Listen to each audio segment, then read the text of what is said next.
사랑하시는 주님, 우리들 두세 사람이 모인 곳에 함께하기로 약속하신 주님이 이 자리에 계심을 인해서 감사와 찬양을 드립니다.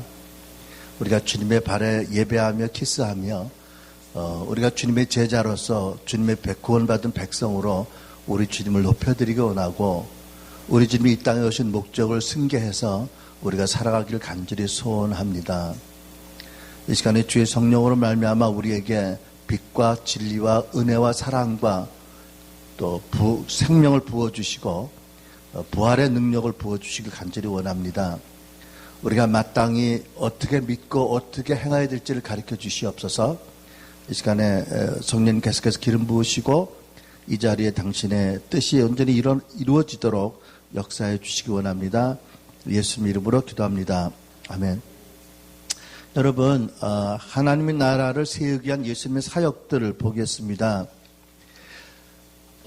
지난 시간에 거듭 말씀드렸지만 예수님이 이 땅에 오신 목적이 바로 우리 교회의 존재 목적이 되어야 되고 나와 여러분의 생의 목적이 되어야 될 줄 믿습니다. 왜? 그분이 우리의 왕이시고 우리 구세주시고 우리 교사이시기 때문에 그렇습니다. 그런데 성경을 보면 예수님이 이 땅에 오신 목적을 크게 두 가지로 말씀합니다. 그 둘은 또 하나가 되지요. 첫째는 마귀를 멸하는 것, 그리고 두 번째는 이 땅에 하나님 나라를 세우는 것입니다. 결국은 이 두 가지가 합쳐서 하나님이 창세기에 아담에게 말씀하신 대로 통치 사명을 이루는 것이 될 줄로 믿습니다. 자, 예수님께서 이 땅에 오셔서 하나님 나라를 세우시고 마귀를 멸하기 위해서 사역들을 하셨어요. 물론 결정적으로 십자가에서 대속의 죽음을 받으시고 부활하셔서 이 땅에 하나님 나라 임하도록 대로를 완성하셨지만 그 전에 공생의 동안에 사역을 하셨는데 어떤 사역을 하셨는지 봐야 될 것입니다. 예수님이 이 땅에서 마귀를 멸하고 하나님 나라를 세우기 위해서 어떤 사역을 하셨는가? 그렇다면 그것이 곧 우리의 사역이 될 것입니다. 그렇죠? 누가복음 4장을 보면 예수님께서 첫 번째 회막에서 설교하신 회당에 설교하신 내용이 기록되어 있습니다.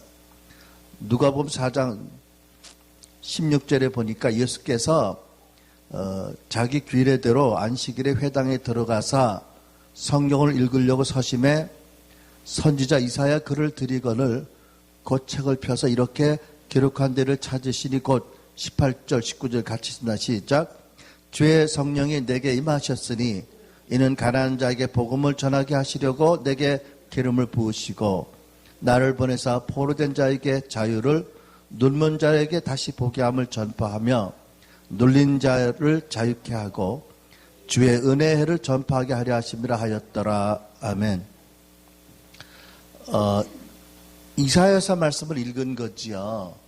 하나님이 참 놀랍게 오케스트레이팅 하셨어요. 예수님이 그때 회당에 서시고 그 두루마기를 전하는 사람이 하필이면 이사야서 이 말씀에 두루마기를 전해서 들고 예수님께 전해드렸어요. 주님이 이거 찾아서 읽으신 말씀이잖아요. 여기에 보면 중요한 두 가지가 있는데 첫째는 내가 구약에 예언된 메시아로서 이러이러한 사역을 하러 왔다. 그것을 통해서 이 땅에 하나님 나라를 세울 것이다 하고 선포하셨고요. 또 하나는 그 사역을 나의 힘과 나의 지혜와 나의 능력이 아니라 오직 하나님이 부으시는 성령의 기름 부으심을 하겠다라는 걸 선포하셨어요. 그렇죠? 첫째, 사역의 내용을 보자면 주의 성령이 내게 임하셨으니 이는 뭐라고 하셨죠? 가난한 자에게 복음을 전하게 하려고 나를 보내시고 주의 성령이 임하시고 내게 기름 부으셨다. 그렇죠? 가난한 자에게 복음을 전하게 하시려고 예수님은 그 복음 전도자로 이 세상에 오셨어요. 하나의 복음 전도자가 아니라 그 정관사 더를 영어로 붙여야 될 것입니다. 그 복음 전도자로 오셨어요. 그죠? 누가복음 4장 43절에 보니까 예수님께서 말씀하시기를 예수께서 이르시되 내가 다른 동네에서도 하나님의 나라 복음을 전하여 하리니 나는 이 일로 보내심을 입었노라. 하나님 나라 복음을 전하는 것이 예수님 오신 목적의 하나예요. 그런데 이것이 예수님 하신 사역의 하나예요. 하나님 나라 복음은 하나님 나라에 대한 기쁜 소식이죠.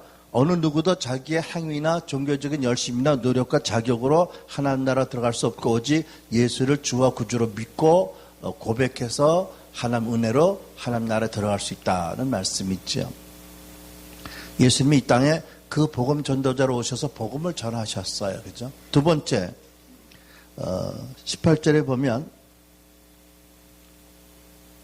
나를 보내사 포로된 자에게 자유를 찾아주도록 보내셨다고 말씀합니다. 이 말씀은 예수께서 그 교사로 더 티처로 오신 것을 의미합니다. 예수님이요 사단의 속음과 속임수와 거짓으로 포로된 사람들을 진리의 말씀으로 자유케 하시는 교사로 오신 거예요. 진리가 너희를 자유케 하리라, 인자가 너희를 자유케 하리라 말씀하셨잖아요. 그죠? 무지하기 때문에 사단에게 얽매여 있는 거지요. 그렇죠? 그래서 교사로 가르치셨어요. 첫 번째 복음 전도자로서는 말씀을 선포하셨다면 이때는 교사로 가르치신 것입니다. 그렇죠? 그래서 마가복음 4장 23절 보면 예수께서 온 갈릴리에 두루 다니사 저희 회당에서 가르치시며, 또 마가복음 4장 33절 예수께서 이러한 많은 비유로 저희가 알아들을 수 있는 대로 말씀을 가르치시니 그랬습니다. 그렇죠? 그러니까 오늘날 교회의 대부분의 리더들이 이 두 가지 사역에 중점적으로 하세요. 그죠? 말씀을 선포하고 말씀을 가르치는 일을. 그러니까 예수님의 5가지 사역 중에 2가지를 주로 오늘날 리더들이 하고 계세요. 세 번째, 예수께서 하신 사역이 뭐냐 하면 눈먼 자에게 다시 보게 함을 전파하러 오셨다고 하셨습니다. 예수께서는 육신적인 소경의 눈도 고치셨고 영적인 소경의 눈도 뜨게 하셨어요. 여러분, 구약시대에 누가 병을 고치는 일을 주로 했지요? 선지자들입니다. 예수께서는 선지자 하나가 아니라 그 선지자로, 완전한 선지자로 오셨어요. 그래서 구약시대 선지자들이 하던 일을 할 뿐 아니라 더 나아가서 하나님이 누구신지를 완전한 계시자로 오신 거예요. 그러니까 나를 본 자는 아버지를 보았다고 말씀하잖아요. 구약시대 선지자는 하나님의 음성을 듣고 하나님의 말씀을 전하는 일을 했잖아요. 그죠? 근데 주님께서는 그 일과 함께 하나님이 누구신지를 완전히 보이러 오신 분으로 오셨어요. 사도행전 7장 37절에 보면 구약의 모세가 예언한 말씀이 기록되어 있습니다. 하나님이 너희 형제 가운데서 나와 같은 선지자를 세우리라 하던 자가 곧 모세라. 그러니까 모세가 구약에 예언했습니다. 메시아를 보내실 건데 그가 나와 같은 선지자로 보내실 것이다. 이렇게 예언한 거지요. 누가복음 11장 20절을 보면 예수님 말씀, 그러나 내가 만일 하나님의 손을 힘입어 성령의 능력을 힘입어 귀신을 쫓아내는 것이면 하나님의 나라가 이미 너에게 임했다고 말씀하잖아요. 그렇죠? 예수님께서 선지자로 오셨습니다. 그래서 귀신병을 고치시고 귀신을 쫓아주신 거지요. 하나님 나라가 그에게도 충만히 임하도록 하셨습니다.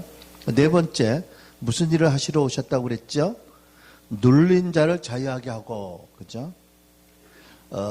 이 사역은 오늘날 또는 에베소서의 또는 서신서의 용어로 말하면 목자 사역입니다. 예수께서 가난과 무지와 불의와 사회적 강자에게 착취당하고 시달리는 백성들의 목자로 오셔서 유리하고 고생하는 그들을 따뜻하게 영접하시고 격려하시고 보호하셨어요. 마가복음 6장 34절 예수께서 나와서 큰 무리를 보시고 그 목자 없는 양 같음으로 인하여 불쌍히 여기사 이제 여러 가지로 가르치시더라. 목자로서 저들을 불쌍히고 환영하고 보호하시고 품으셨어요. 마가복음 10장 45절 인자에 온 것은 섬김을 받으려 함이 아니라 도리어 섬기려 하고 이렇게 말씀합니다. 양들의 섬김을 받으러 오신 게 아니고 목자로 양들을 섬기러 오셨다는 거잖아요. 그렇죠? 베드로전서 2장 25절 너희가 전에는 양과 같이 길을 잃었더니 이제는 너희 영혼의 목자와 감독 대신 이에게로 돌아왔느니라. 목자와 감독이 누구세요? 예수 그리스도시죠. 그렇죠? 예수 그리스도가 영혼의 목자라고 말씀하세요. 예수님이 그 목자로 오셨어요. 그죠? 그러니까 우리들의 목자세요. 그렇죠? 네. 그 다음에 19절에 보면 예수님이 이 땅에 오신 목적, 사역의 목적, 주의 은혜의 해를 전파하게 하려 하심이라. 여러분, 은혜의 해라는 것은 희년이잖아요. 그죠? 본래 하나님 나눠주신 땅을 잃어버린 사람들이 다시 되찾는 그것이 희년의 목적이지요. 하나님의 본래 경륜을 회복하는 것. 예수님이 이 땅에 오셔서 하나님 나라를 세우러 오셨어요. 그것이 하나님의 본래적인 장구한 목적이셨어요. 그것을 해서 시한부적으로 유대교를 허락하신 거지요. 아브라함을 택하시고 그런 말미암아 신학의 민족이 생겨나게 하시고 메시아를 보내셨어요. 그러나 유대교가 영원한 하나님의 처방은 아니었거든요. 때가 되면 유대교를 폐하시고 교회를 세우시고 이 땅에 하나님 나라를 세우는 게 하나님의 목적이에요. 그게 하나님의 본래적인 은혜의 목적이거든요. 그걸 세우러 오신 것입니다. 그래서 히브리서 3장 1절은 뭐라고 예수님이 말씀하냐면 우리의 믿는 도리의 사도라고 말씀합니다. 그분이 우리들의 믿음의 사도이시다. 그죠? 우리에게 믿음을 주시는 분이세요. 그렇게 해서 예수님이 이 땅에 오셔서 당신이 메시아로서 하실 사역들을 5가지를 설명을 하셨어요. 자, 그러면 에베소서 4장을 보겠습니다. 그 예수님이 승천하실 때에 교회에게 직임을 선물로 주셨어요. 에베소서 4장 8절 그러므로 이르시기를 그가 위로 올라가실 때 승천하실 때 그리스도께서 사로잡힌 자를 사로잡고 마귀와 사단의 권세자들을 결박해서 승리의 행진을 하셨고 사람들에게 교회들에게 선물을 주셨다. 그걸 말씀하시고 어떤 선물을 말씀하시냐면 11절입니다. 같이 읽습니다. 11절 12절 시작. 그가 혹은 사도로 혹은 선지자로 혹은 복음 전하는 자로 혹은 목사와 교사로 주셨으니 12절 이는 성도를 온전케 하여 봉사 일을 하게 하며 그리스도의 몸을 세우려 하심이라. 15절 오직 사랑 가운데 참된 것을 하여 범사에 그에게까지 자랄지라. 그는 머리니 곧 그리스도라. 자, 예수께서 당신의 제자들을 부르시고 3년간 가르치시고 은혜를 베푸시고 사랑하시고 훈련하셨어요. 그리고 승천하셨지요.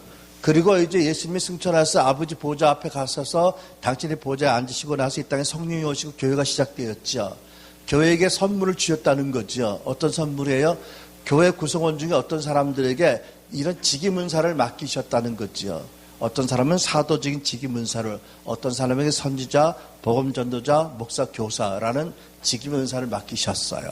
그렇게 해서 어떻게 하라고? 성도들을 온전케 하는 일을 하게 하신 거예요. 어떻게 하라고? 온전케 한 성도들이 세상에 나가서 그리스도 몸을 온전히 세우게 하려고 봉사하게 하고 사역하게 하려고. 결국은 예수님이 하신 사역을 유한한 존재인 우리들에게 나누어 맡기신 거예요. 그렇죠?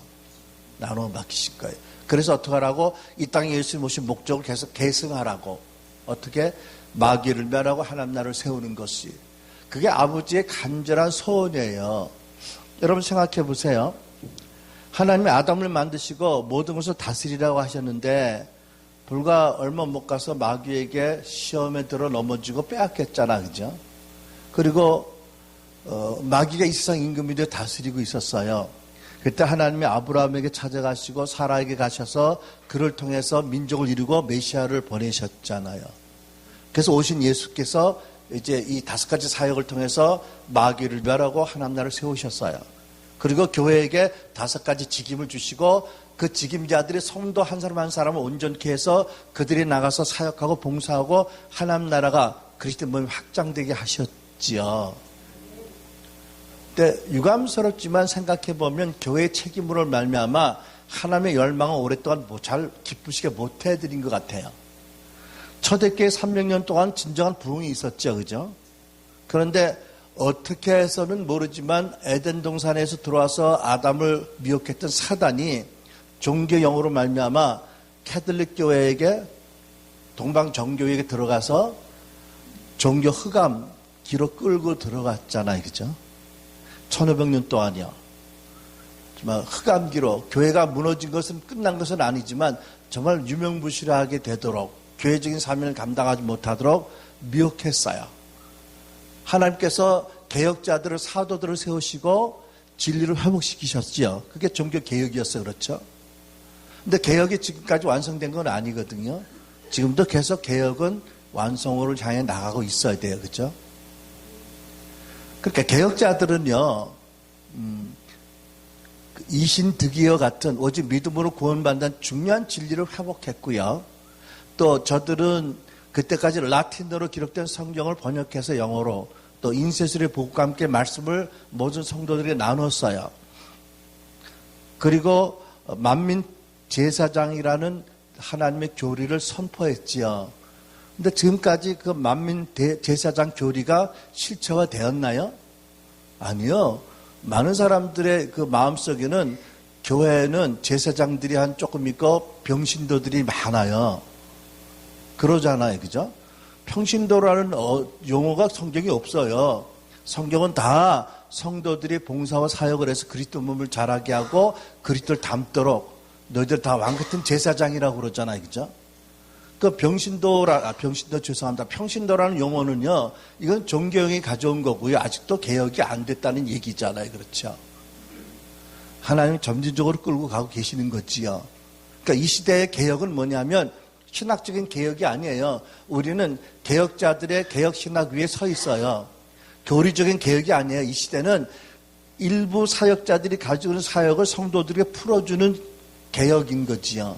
마치 종교개혁자들이 일부 사제들만 읽을 수 있던 그런 성경을 모든 성도들이 나눠준 것처럼 말씀을, 이제는 일부 사역자들이 가지고 있는 사역을 모든 성도들에게 나눠주는 것이 이 시대 개혁이라는 말이죠. 그래서 어떻게 해요? 모든 성도가 온전케 해서 그들이 일터에 나가서 그들이 봉사하고 사역을 해서 어느 곳든지 하나님 나라 임하게 하셔서 정말 하나님이 원하시는 하나님의 통치가 이 땅에 임하게 하는 것이다. 그래서 예수님의 제자와 몸으로서 교회가 이 땅에서 존재하는 이유는 뭐냐면 예수님의 목적을 계승하는 거잖아요. 그죠?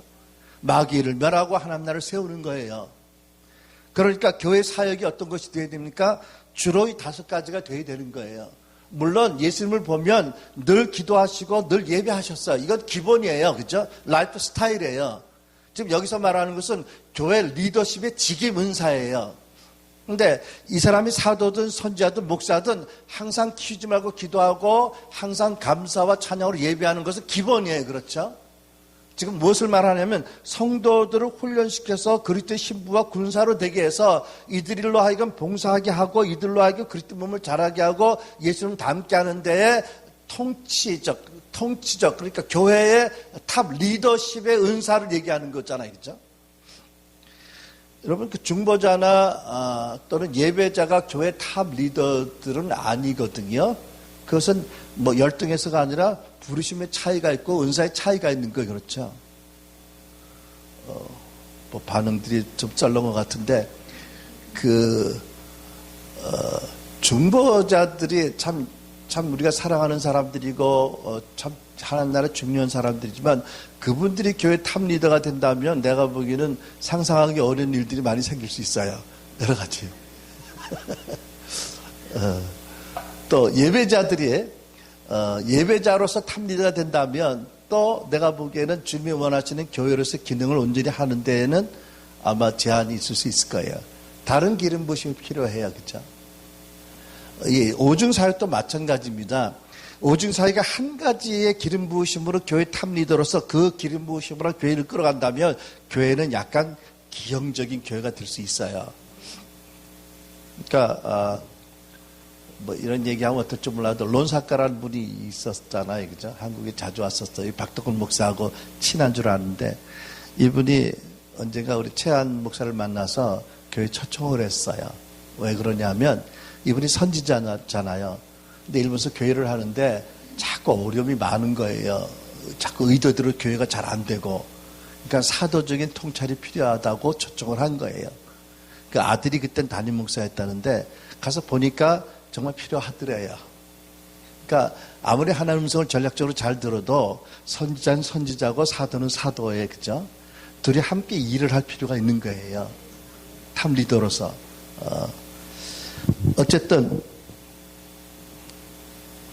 여러분 에베소 2장 20절을 보면 여러분이 건물이라면 그리스도께서는 그 건물의 가장 요긴한 모퉁이 돌이 되시며 사도들과 예언자들은 그 건물의 기초들이 됩니다. 여러분 생각해 보세요. 예수님이 오셨고 12제자 120문도가 있었고 그들을 통해서 복음이 전해지며 하나님 나라 전파되었잖아요. 그러면 건물로 비유하면 처음에는 조그마한 그 하나님의 성령이 거하실 성전이잖아요. 그런데 선교가 진행되면서 건물이 커지잖아요. 그렇죠? 건물이 커지면 뭐가 제일 중요해요? 기둥들이 잘 서야 되잖아요. 그럼 뭐가 필요해? 기초가 잘 돼 있어야 되거든요. 그러니까 하나님 나라, 무형의 하나님 나라를 건물로 비유하면 건물이 확장되는 거예요. 증축되는 거예요. 그럴 때마다 가장 중요한 게 기초석과 기둥인 거죠. 그게 중요한 게 사도와 선지자라는 거거든요. 근데 우리가 전에는 신학교에서 이렇게 안 배웠어요. 우리 교수님들이 이거는 신약과 구약이다 뭐 이렇게 잘도 갖다 설명을 하셨어요. 근데 여러분 신약과 구약이라면 예언자와 사도 이렇게 순서를 바꿔야 맞지 않아요? 구약이 먼저니까 그죠? 근데 여기 사도와 예언자니까 그것도 아니거든요. 그분들이 신학으로 이제 맞춰 설명을 한 거예요. 결국 지금 보면 그건 아닌 거예요. 그렇죠? 이 오중사역 중에서도 교회의 가장 메인 기둥이 뭐냐면 사도와 선지자라는 거죠. 메인 기둥이 뭐냐면 모든 건물의 구조적인 그런 그 기둥들이에요. 그죠? 여기 보면 그 건물의 무게를 지탱하는 기둥이 있고 칸막이를 위해서 가운데 세운 조그마한 기둥들이 있어요. 그죠? 근데 다 있어야 건물이 되지만 가장 힘을 받고 중요한 것은 중요한 그 구조적인 힘을 받는 기둥이다. 근데 그것이 사도 선지자라는 거거든요. 근데 사실은 한국교회 이거 참 안 받아들이고 있어요. 아주 이단으로 완전히 나귀를 지키고 도배를 하더만 내가 보니까 아주. 근데 여러분 그렇게 극렬한 반응이 있다는 게 뭔가 거기에 가치가 있다는 걸 의미하는 거 아니겠어요? 왜냐하면 우리가 성경에 있는 걸 없다고 하는 것도 아니고요. 성경에서 한시적이라고 말한 것도 아니거든요. 그렇다면 항전적으로 있어야 될 거잖아요. 그죠? 여러분 여기 에베소 4장을 보면 그래서 우리가 다 하나님의 아들을 믿는 것과 아는 일에 하나가 되어 온전한 사람을 이루어 그리스도의 장성한 분량에 충만한 데까지 이르리니 언고잉 계속적으로 우리가 성장해야 되잖아요. 교회가 그죠? 주님을 닮도록 예수님 올 때까지 계속 돼야 되는 일이고 선교고 성숙이잖아요. 그러니까 한시적인 게 아니거든요. 그러니까 어떻게 보면 로만 카톨릭을 그 종교적인 흑암기를 끌고 가게 한 어떤 그 사단의 역사가 아직도 있는 것이라고 나는 생각을 해요. 그렇다고 해서 뭐 싸우자 이런 건 아닌데요. 우리가 다 완전하지 못하니까 서로가 필요하잖아요. 그죠? 그리고 우리 자신도 전에는 그렇게 안 믿었거든요. 저도요. 그러니까 은혜로 제가 알게 되었다면 그분들도 은혜 받으면 알게 될 거거든요. 그러니까 그거 가지고 먼저 싸울 건 없는데 또 도배를 해놓으니까 사실은 마음이 상하긴 많이 상해요. 근데 이게 너무 중요한 거거든요. 여러분 보세요. 오늘날 한국교회의 크리스찬 인구가 그래도 25% 돼요. 그죠? 이만큼 크리스찬 인구가 많은 나라도 흔치 않아요. 이 땅에, 이 지구상에. 한국의 리더들, 지도자급에 속한 사람들의 종교를 조사했더니 60% 이상이 크리스찬이에요. 그러면 한국의 리더들이 60% 크리스찬인데도 이 나라가 아직도 이렇게 변화가 안 됐다면 뭐가 더 필요한 거예요? 우리가 더 온전하게 되고 더 성숙할 필요가 있다는 거 아니겠어요? 그죠? 더군다나 여러분 20년 전에 한국 교회의 성장률을 지금까지 유지하면 45%가 돼야 됩니다. 크리스찬 인구가. 근데 지금 19%예요. 뭐 잘했다고 그렇게 얘기를 악악을 쓰는지 모르겠어요. 겸손히 은혜를 구해야 되지 않겠어요? 그죠? 우리가 무엇을 미스하고 있는지, 하나님 우리에게 뭘 지금 말씀하시는지를 들어야 되잖아요. 그죠? 아니, 크리스찬 인구가 뭐 계속 성장해서 50% 60% 된다고 그러면 새로운 얘기를 굳이 안 해도 되겠어요. 그죠? 욕 먹어가면서. 근데 20년 전에 25%인데 지금 19% 줄었지. 한국의 리더들의 지도자들이 60% 이상의 크리스찬인데도 한국에 아직도 여러 가지 면에서 하나님 나라가 임했다고 말하지 못하는 이런 상황이고 북한이 이런 상태인데 그런데 진리의 재발견이 필요 없다고 이야기하고 주장하고 고집하고 이단시할 이유가 뭐 어디 있냐는 거지요. 객관적으로 생각해서 또 성경적으로 생각해서 성경에 있는 걸 얘기하자는 건데 없는 걸 얘기하는 것도 아니고요. 끝난 걸 얘기하는 것도 아니잖아요. 그렇죠? 여러분 로마서 11장 29절 하나님의 은사와 부르심에는 후회함이 없다. 하나님 주신 은사는요 취소하지 않으세요. 그러면 이 하나님 선물로 주셨다는 게 은사잖아요. 어떤 은사? 직임 은사거든요. 이걸 취소하지 않겠다는 말씀이거든요. 안타깝게도 하나님의 부르심과 은사 받은 주의종들이 윤리적으로나 또는 교리적으로 타락했어도 하나님이 그 은사를 안 거두시셔서 어떤 면에서 어려움이 있잖아요. 그죠? 있어요. 그죠? 그런데도 성경에 있는 것이 없다고 그렇게 얘기할 수 있는 근거가 어디 있냐는 거지요. 하나님 나라가 아직도 계속 확장돼야 된다면 하나님의 교회의 그 기본적인 틀이 또는 그 하나님의 그 디자인이 존중받아야 될 줄로 믿습니다. 자, 그래서 이제 오늘 본론으로 들어가서 오늘날 교회의 이 오중 직분의 사역들은 어떤 것인지를 한번 성경적으로 정리해 보려고 그래요. 첫 번째 사도입니다. 디도서 1장 5절에 이런 중요한 말씀이 있습니다. 노트에 여러분 노트에 있나 모르겠다. 성구만 적혀 있죠. 디도서 1장 5절에 이런 말씀이 있습니다. 사도 바울이 디도에게 제자에게 보낸 서신에 5절에 이렇게 기록하셨습니다. 내가 너를 그레떼에 떨어뜨려 둔 이유는 부족한 일을 바로잡고 나의 명한 대로 각 성 장로들을 세우게 하려 함이니. 두 가지 미션을 주고 사도 바울이 제자를 남게 했어요. 두 가지 사명이 뭐냐면 첫 번째, 부족한 일을 바로잡으라는 말씀입니다. 무슨 뜻인가요? 말씀에서 떨어지거나 멀어진 부분을 말씀과 같이 대로 바로잡으라는 거거든요. 그러니까 여러분 오늘날 사도적인 부르심과 기름 부으심 있는 사람의 1차적인 열정이 뭐냐면 교회의 영광이 회복되고 교회의 하나님 임재가 회복되는 교회 본질이 회복되는 데 있어요. 이게 부족한 일이잖아요. 그죠? 말씀에서 떨어진 일이거든요. 그러니까 보면 루터나 칼비 같은 개혁자들이 사실은 사도적인 기름 부음을 강하게 받은 분들이에요. 진리에서 떠나간 부분을 회복시키는 일을 한 거잖아요. 그 다음에 두 번째 뭘 하라고 하냐면 내가 너에게 준 하나님의 말씀을 따라서 장로들을 안수해라 이런 뜻이잖아요. 그죠? 장로들을 안수해라. 여러분 지도자들을 잘 세우는 건 치명적으로 중요한 일이잖아요. 그래서 사도 바울이 디도에게 사도적인 권세를 주고 기름 부음을 주고 거기 남겨두게 한 거예요. 여러분 오늘날 사도직을 이야기한다고 그래서 그 권위가 성경적인 그 성경을 기록한 원사도들과 같다고 얘기한다면 그건 이단이에요. 왜냐하면 우리에게는 성경의 계시가 완성됐잖아요. 그죠? 더 이상 성경이 쓸 필요가 없는 거거든요.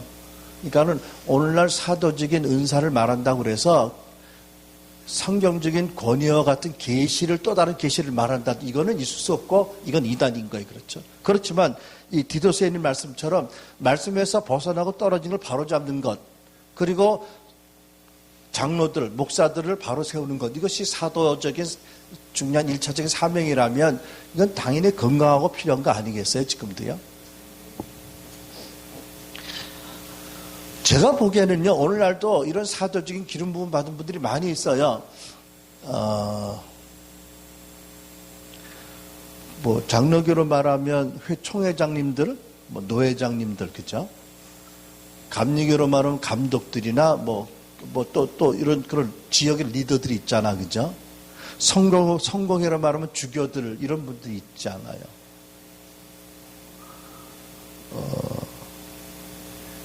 여러분, 그 성경에 있는 사도라는 이름을 쓰면 좋을 텐데 주교고 감리사고 뭐 총회장이고 노회장이고 비성경적인 용어를 쓰면서도 잘도 고집을 해요. 내가 보기에는. 그분들이 사실 여러 교회를 이끌며 지도하면서 영적 쟁적을 해서 하나님 나라 임하도록 하는 그 뽑힌 사람들 아닌가요? 그러니까 사도적인 리더들 아니냐고요. 다만 그들의 정치 시스템이 선거를 통해서 계속 단임제로 바뀌니까 이 제한적이지만 본래 의도는 그런 거 아니겠어요? 여러 교회를 잘 지도해서 그 교회들과 함께 하나님 나라를 효과적으로 전하자. 그래서 그 리더도 뽑은 거 아니에요, 그죠? 그러니까 사실은 그분들이 사도적인 기름 부으심을 받은 사람들이라고 믿거든요. 근데 이분들이 이런 용어를 안 쓰고 다른 용어를 쓰면서 용어를 쓰는 데에 대해서 이의를 제기한다는 것은 내가 보기엔 좀 그 파라독스예요. 또 많은 교회 담임 목사님 중에서도 사도적인 기름 부음 있는 분들이 많이 있으세요.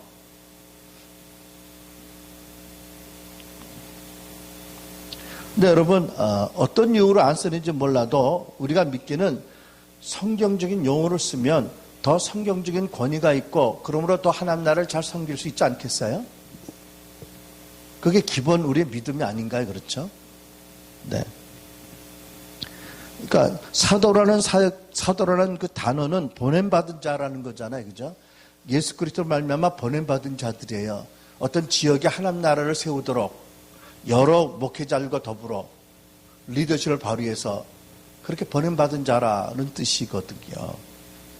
근데 여러분 성경에 보면 예수님의 12사도 외에 여러 사도들 이름이 있거든요. 우리는 이것을 통해서 예수님의 원사도 외에도 성령께서 세우신 사도들이 있다라고 믿고 있는 거거든요. 자, 보면 이렇습니다. 갈라디아 1장 19절을 보면 이런 말씀이 있어요. 그때 사도 바울의 기록이죠. 주님의 동생 야고보 외에 다른 사도는 만나지 않았습니다. 자, 예루살렘 올라갔거든요. 근데 야고보 외에는 다른 사도를 안 만났다고 그러면 야고보가 사도라는 게 아니라는 거예요.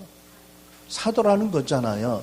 예수님의 동생 야고보는 예수님이 사도로 안 세우셨어요. 그러나 우리가 나중에 사도행전을 보면 사도들 회의의 회장 역할을 해요. 실제적으로 의장이에요. 그리고 이런 말씀 보면 언젠가 성령께서 야고보도 사도로 세우셨다는 말씀 아니겠어요? 그죠? 야고보 왜 다른 사도를 못 만났다 그러면 야고보도 사도라는 얘기 아니겠어요? 자, 보세요. 또 로마서 16장 7절 보면 내 친척이며 나와 함께 갇힌 안드로니고와 유니아에게 문안하라. 그들은 사도들 중에서 이름 있는 자여 나보다 먼저 그리스도 안에 있었느니라. 자, 보세요. 영어로 보면 분명한데 who are outstanding among the apostles. 그러니까 사도들 가운데 뛰어난 자라는 거예요. 근데 우리는 이 사람 누군지 몰라요. 그죠? 안드로니고와 유니아. 근데 사도 바울의 서신에 의하면 이 사람들이 사도인데 사도 중에서 뛰어난 사도라는 거거든요. 또 많이 있습니다. 사도행전 14장 43절을 보니까 그 집회가 끝난 후에 많은 유대인과 유대교를 개종한 경건한 사람들이 바울과 바나바를 따르니 두 사도가 그들에게 권고하여 말하기를 하나님의 은혜 안에서 꾸준히 있으라. 두 사도가 누구예요? 바로 그 앞에 있잖아요. 바울과 바나바요. 바나바가 사도라는 거 아니에요, 그죠? 사도 바울과 바나바라고 안 쓰거든요. 두 사도라고 썼잖아요, 그죠? 하나님 말씀에. 그러면 바나바도 우리가 모르지만 언젠가는 사도로 세워졌다는 거 아니겠어요, 그죠? 과정은 안 나왔지만 성경에.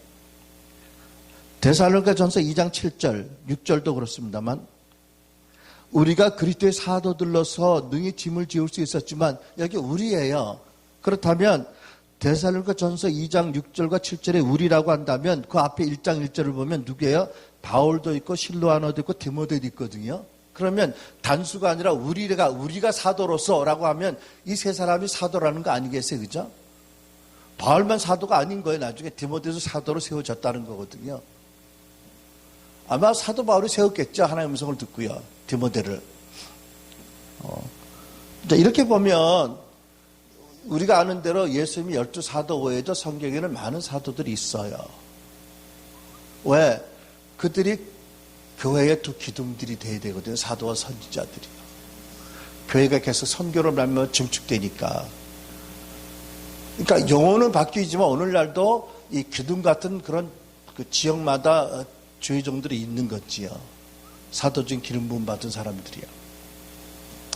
또 오늘날 사도는 우리가 다시 잘 보겠지만 어떤 사람들이냐면 하나님이 주신 탁월한 영적 지도력을 가지고 권위를 가지고 자원해서 그의 지도를 요청하는 사람들을 목사들을 지도해서 함께 그 목회자들과 함께 하나님 나라를 세우는 일을 맡은 사람들.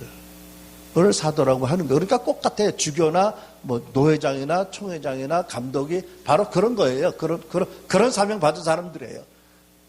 이 사람 정치에 신경을 너무 써서 그렇지, 솔직히 얘기해서요. 하나님 나라보다는. 어제도 우리 점잖은 친구를 하나 만났는데 그러더라고. 자기 친구가 통합증, 하여튼 총회장인데 답답하면 온대요, 얘기하러. 근데 차마 말을 못한대요. 그 내막에서 이루어진 일들이. 언젠가 한 번은 총을 쏘고, 권총을 쏘고 난리를 폈는데, 하여튼 말할 수가 없대요. 근데 나한테 말 안 하더라고. 자기 교단 창피해서 그런지.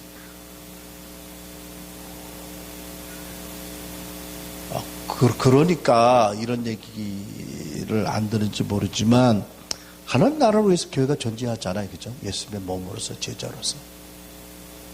자기 왕국을, 자기 영역을 세우는 건 아니잖아요.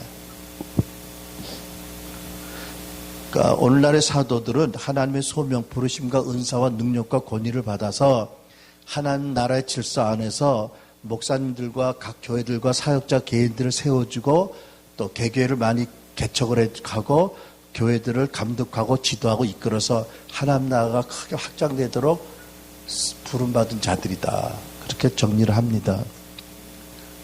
선교사는 타 문화권에 들어가서 사역하는 분인데 바울 같은 분은 사도면 선교사예요. 그렇죠? 근데 베드로는 사도이지만 선교사는 아니었어요. 그러니까 선교사와 사도는 또 다른 차원인 것이지요. 여러분 빌리 그레함이 한국에 와서 큰 집회를 한 20년 전에 했나요? 30년 전에, 그죠? 40년. 제가 예수 믿기 전이니까 40년 전에. 빌리 그레함의 직임을 뭐라고 그럴까요? 그분이 사도인가요? 목사인가요? 선지자인가요? 전도자인가요? 교사인가요? 전도자라고 말해요. 이벤젤리스트라고 영어로 전도자. 이벤젤리스트라는 단어를 부흥사라고 번역하는 분이 있는데 제가 보기에는 그건 아니고요. 전도자가 맞아요. 그죠?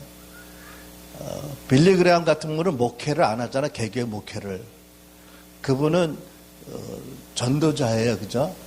아프리카 유명한 전도자도 있잖아요. 벙케 같은 분들이요. 그분도 전도자예요. 그죠? 탁월한 전도자들이 있죠. 그런데 이 복음 전도자를 오늘날 교회가 벙케라든지 빌리그램을 통해서 익숙하게 받아들이잖아요. 미국만 해도요. 1875년이니까 불과 150년 전에 140년 전에도 복음 전도자라는 직임을 안 믿었어요. 교회 안에 오직 목사와 교사만 믿었거든요. 근데 누가 처음 자기가 복음 전도자라고 주장했냐면 찰스 피니예요. 아주 강력한 기름 부으심이 있었던 피니가 자기의 그 정체성을 묻는 사람에게 자기는 목사가 아니라 자기는 전도자라고 그랬거든요. 그때 굉장히 이단 사설이 엄청 시끄러웠었어요. 근데 불과 100년 조금 지나니까 이제 한국 교회도 미국 교회도 복음 전도자라는 직임을 받아들이잖아요. 그죠? 왜? 여기 에베소 4장이 있으니까. 그렇다고 한다면 한 100년 지나면 사도라는 직임도 잘 받아들일 것 같아요. 그죠? 조금 우리가 앞서가고 있지만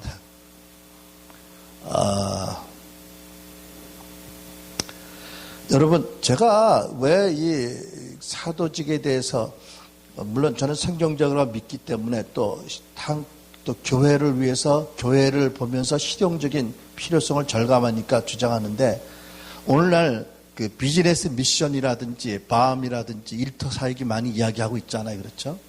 그러니까 오늘 깨어있는 젊은 사역자들이 크리스찬들이 그 사업을 하면서 하나님 나라 영광을 위해서 하나님 나라 확장을 위해서 사업을 할 때 그것을 비즈니스 미션이잖아요. 그죠? 그런 많은 사람들이 있더라고요. 실제로 한국에도. 근데 제가 좀 걱정스러운 것은 그분들을 지도할 수 있는 일터 사도들이 없어요. 아직은요. 이제 그렇게 각계전투하다 보면 좀 약해지지 않을까라는 염려가 있는 거거든요. 벌써 성령께서요, 자각 있는 우리 성도들 가운데 역사하셔서 그들이 사업을 하지만 그것이 돈을 벌기 위한 사업이 아니라 하나님 영광을 위해서 하나님 나라를 위해서 헌신한 주의 종들이 많이 있잖아요. 그죠? 일터 사역자들이. 그러면 일터 사역이 효과적으로 일어나서 우리 각층이 변화되려면 그 일터 사역자들을 위해 아버지 같은 사도들이 필요하잖아요. 필요해요? 안 해요? 필요해요. 카바니 될 사람. 그러면 교회에서 먼저 사도들이 일어나야 돼요? 안 일어나야 돼요? 일어나서 교회에서 경험과 경륜을 가지고 또 교회에서 일터 사도들을 세워주고 그들이 일터 사역들과 함께 하나님 나라가 각 영역에 일어나도록 일으켜야 되지 않겠어요? 그죠? 그러기 위해서 개교회도 일터 사도들이 세워져야 된다고 나는 믿는 거예요. 이게 만약 안 세워지면 의식이 있고 깨어있고 성령의 음성을 듣고 비즈니스를 사역으로 하는 사람들이 얼마나 오래 버티겠느냐, 얼마나 효과적으로 하나님 나라를 확장하겠느냐는 것은 내가 보기엔 하나님의 전략이 아니기 때문에 걱정되는 부분이 있는 거거든요.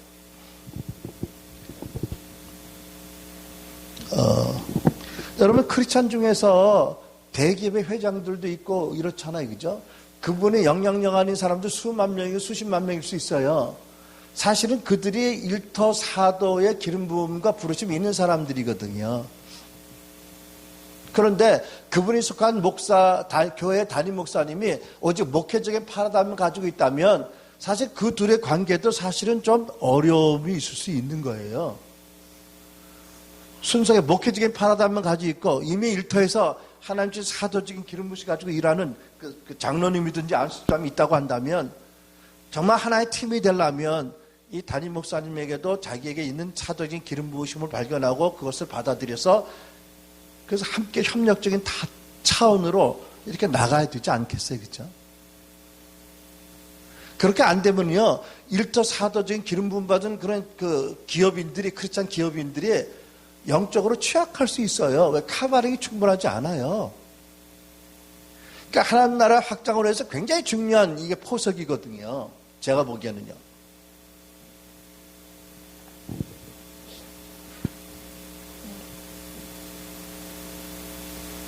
사도는 다시 정리하면 탁월한 영적인 능력과 부르심 받고 권위를 가지고 자발적으로, 억지가 아니라 위협이 아니라 자발적으로 지도를 요청하는 목사님들과 한 팀이 되어서 하나님 나라 확장으로 해서 쓰임받는 사람이다. 두 번째, 사도는요, 교회로 하여금 주님의 임재가 있는 하나님을 원하시는 교회가 되도록 회복하는 데 열정이 있는 사람들이, 아까 얘기했죠? 디도서의 말씀으로. 여러분, 잠언서 24장 3절을 보면 집은 집은 지혜로 말미암아 건축되고 명철로 말미암아 견고히 된다고 말씀합니다. 여러분, 교회를요, 개교회 중에서 어떤 교회가 담임 목사님의 카리스마나 어떤 그런 경영 능력이라든지 대인 관계라든지 리더십으로 영적 은사를 사용하지 않아도 큰 교회가 세워질 수도 있어요. 그러나 하나님이 원하는 집은 그렇게 세워지는 게 아닌 거거든요. 여러분, 아브라함이요, 이제 계속 움직여 가면서 제단을 쌓는데 어느 곳에 가면 베델과 아이 사이에 있다가 베델에 가서 제사를 드리잖아요. 그죠? 근데 베델이라는 지명은 우리가 잘 알듯이 하나님 집이에요. 하나님 영광과 임재가 나타나는 거. 아이가 뭔지 아세요? 돌무더기로 쌓아놓은 게 아이거든요. 여러분, 교회 가요. 교인들이 돌무더기처럼 하나하나 돌멩이들이, 자갈들이 모여서 많이 쌓아진다고 하나가 안 됐다면 그것은 하나님이 원하는 교회 타입은 아니잖아요. 그렇죠?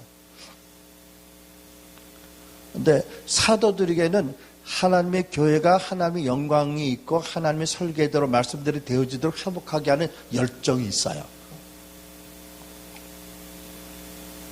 그래서 베델, 하나님의 임재가 나타나는, 그리고 성도들이 하나님의 능력 위에 믿음이 세워지고 그들이 세상에 나가서 하나님 나라를 섬기도록 하는데 열정이 있는 사람들이거든요. 세 번째, 사도적인 기름 부음이 있는 사람들은 바르게 세워지지 않은 사역은 무너버리는데 용기가 있어요. 이단적인 가르침이라든지 하나님 나라에 해를 끼친 가르침에 대해서 지적하는 데 용기가 있는 사람들이에요.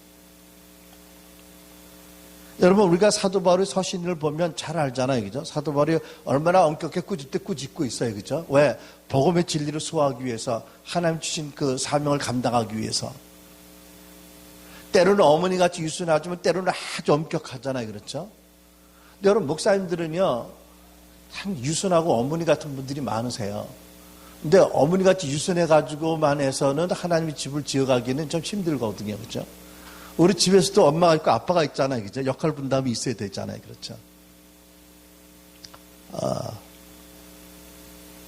자, 그러면 누가 어떻게 사도로서 사도적인 사역자로 세워지게 되는가?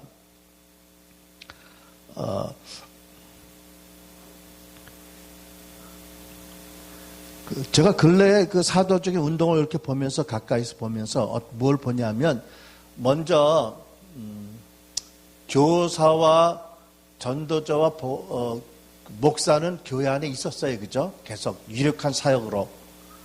그런데 이제 하나님께서 한 20년 전부터 30년 전부터 중보기도 운동을 일으키시고 중보자들이 영적 전쟁을 하면서 하늘이 맑아지고 열려서 그 다음에 선지자들이 일어났어요. 그 다음에 선지자들이 일어난 다음에 하나님 전략적 음성을 듣다가 이 시대에 하나님의 사도를 세우신다는 것을 듣게 된 거예요. 그리고 누가 하나님의 사도로 부르셨다는 것을 전하기 시작을 했어요. 그런데 제가 아는 대부분의 사도들은 사도라고 부름 많은 사람들이 냉큼 아멘 할렐루야 한 사람들이 없어요. 최소한도 평균 2년 반에서 3년 동안 갈등을 하다가 힘들어 하다가 하나님이 계속 강권하시고 성경적으로 확인하고 그 다음에 받아들였어요. 그럼 누가 안수를 세워요? 그리스도의 몸이 교회가 그들을 사도로 이렇게 커미셔닝을 해요. 물론 오늘날 사도라는 분들이 다 진정한 사도인지 아닌지 난 몰라요. 그러나 내가 믿는 것은 사도는 성경적인 직임이고 계속 돼야 될 직임이고 성도들을 온전케 해서 꼭 필요한 직임이다라고 믿어요. 모든 은사가 마찬가지입니다. 모든 은사는 목사도 그렇고 전도자도 마찬가지예요. 하나님의 은사를 주시잖아요. 그 은사를 잘 개발해서 은사가 인정받으면 교회에서 은사자로 인정을 받아요. 그죠? 그것이 더 강해지면 이제 인터처치 여러 교회에서 인정을 해줄 수 있잖아요. 그렇죠? 선지자도 마찬가지예요. 우리가 성경을 보면 모두 다 예언하기 원하잖아요. 그렇죠? 하나님께서는요. 두 번째, 예언의 은사가 있는 자들이 있어요. 그렇죠? 빌립 지사의 딸들이 넷이 은사가 있더라. 그 다음에 선지자가 있어요. 그렇죠? 이렇게 단계가 있거든요. 그러니까 은사가 확정되고 그 사람의 삶과 그 사람의 믿음의 도리가 인정이 되고 그리고 좋은 열매가 있으면 교회에서 교회 전체가 동의하고 교회 리더십이 목사님들이 세우잖아요. 그렇죠? 이 사람이 선지자다, 복음 전도자다, 교사다. 그렇죠? 주일학교 교사도 그렇고 뭐 청년부 담당 교사도 그렇잖아요. 그렇죠? 그런 은사들이 개발되고 검증되고 확증되면 그리스도 몸이 하나님의 부르심을 확증해서 세우는 거잖아요. 사도도 마찬가지라고 믿어요.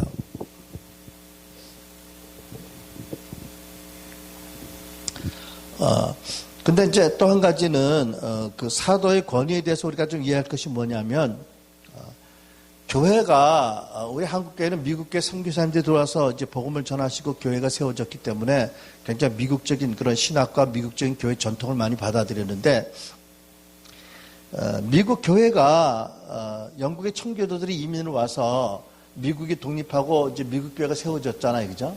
근데 그때 영국에서 신앙의 자유를 찾아가져온 청교도들이 영국이나 그 화란이나 독일 같은 유럽에서 왔어요. 근데 그 당시에 유럽과 영국의 교회는 어떤 교회냐면은요, 왕이 믿는 국교회 시대거든요. 왕이 성공회 교인이면 그 영국은 다 성공회를 믿잖아요, 그죠? 왕이 그 장로교를 믿으면 그 교회, 그 나라는 다 장로교가 교인이 되는 거예요. 그런데 그 당시 그 교회도 타락하고 왕들도 지도자들도 온전하지 못해서 아직도 성령께서 그 오순절 이후에 역사하신 것처럼 역사하시기 전이고 성경이 아직도 많이 안 열렸기 때문에 여러 가지 불합리한 일들이 있었어요. 그러니까 유럽에서 박해를 받고 미국으로 넘은 청교도들은 당연히 자기들의 그 아픈 경험을 통해서 뭐를 주장했냐면 종교와 정치 분리를 당연한 원칙처럼 주장을 했어요. 그죠? 이제 그래가지고 그것이 연장이 뭐가 되냐면은 장로교라든지 아니면 회중교회라든지 교회 정책을 여러 사람이 보드에서 투표라든지 합의를 통해서 결정하는 것이 하나의 그 관례가 된 건데 생각해 보면은요 성경에는요 그런 대의 정치 그런 정치 제도가 없어요, 그죠? 그런 민주주의가 없어요. 하나님은 철저하게 주권적이세요. 하나님은 신정 정치를 주장하는 분이세요, 그죠? 모세 장로가 70명 있어도 장로들 모아라 투표해라 그리고 내 뜻대로 투표가 될 것이다 이렇게 말씀한 적이 없으세요. 모세에게 말씀하셔서 장로들이 전하라고 하셨잖아요. 그죠? 그럼 그 하나님이 신약시대에 들어와서 마음을 바꾸셨을까요? 아니요. 여러분 교회는요 세상에서 하나님 나라를 전하기 위해서 싸우면서 교회는 계속 세속화될 우려도 있고 여러 가지 교회 아시잖아요. 하나님께서 하나님이 통치대대로 변한 적이 없어요. 하나님께서는 말씀하시는 분이고 교회는 그 말씀을 듣고 순종하는 몸이에요. 그죠? 그런데 우리는 민주주의에 익숙하고 미국 교회의 제도에 익숙해서 한 사람에게 최종 권위를 준다는 것에서 대단히 위험하게 느끼고 불합리하게 느끼고 안도를 못하는 그런 우리 기질이 생겼어요.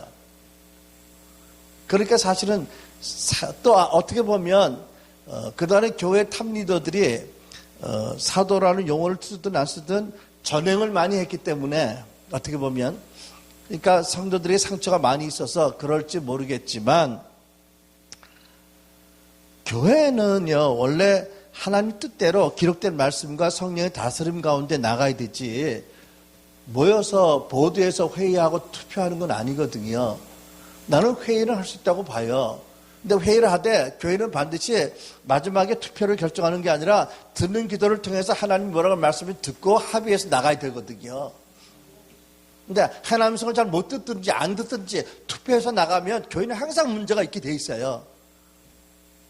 여러분 교회 투표해가지고 진 사람이 완전히 승복하고 깨끗이 승복하는 거 보셨어요? 아니에요. 이번에 우리가 수가 모자라지만 다음엔 보자. 세력을 확장해서 다음에는 우리가 이기리라. 항상 분열이 일어나게 돼 있거든요. 그렇죠?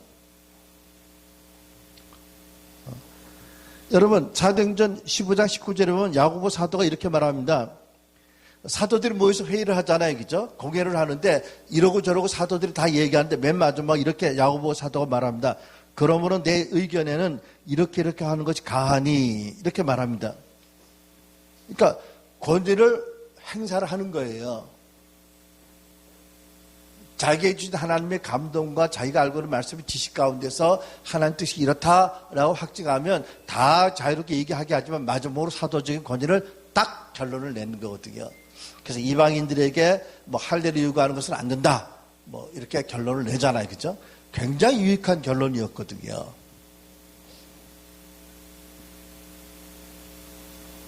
여러분 요한이서 10절을 보면 이런 말씀합니다. 누구든지 이 교훈을 가지지 않고 너에게 나아가거든 그를 집에도 들이지 말고 인사도 말라. 아주 권위 있게 명령을 하세요. 이단에 대해서 이렇게 하라. 그죠? 권위 있게 명령을 하세요.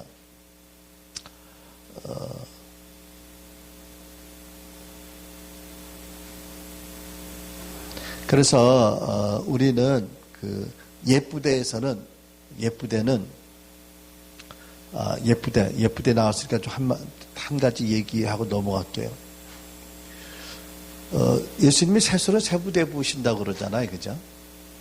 그러면 여러분 예부대와 세부대가 다른 차이가 분명히 있는 거잖아요. 종교개혁 시대는 예부대와 세부대가 어떻게 구분될까요? 칼빈과 루터가 이끄는 교회들이 세부대고요. 그렇죠? 로마 캐톨릭 교회가 예부대 아니겠어요? 그렇죠? 그렇듯이 시대마다 세부대들이 일어나거든요. 왜? 교회 전체의 하나님 나라에 대한 건전한 영향을 미치기 위해서 세부대를 세우시는데 오늘날의 세부대와 예부대의 기준이 뭐겠어요, 여러분? 저는 한 번은 저같이 한 단체에 속해서 활동하고 나에게 중요한 아주 역할을 했던 좋은 그런 우리 후배 목사님이 있었는데 나는 당연히 그 교회가 세부대인 줄 알았거든요. 근데 한 번은 나와 같이 있는 그 선지자적인 기름 부으심 있는 친구가 그래. 목사님, 이 교회가 하나님이 예부대라고 그러신대요. 근데 처음에 이 친구가 잘못 든 줄 알았어. 뭐야. 하나님 임재를 구하고 찬양 경배에 열려있고 뭐 아주 굉장히 진보적이고 굉장히 진취적인데.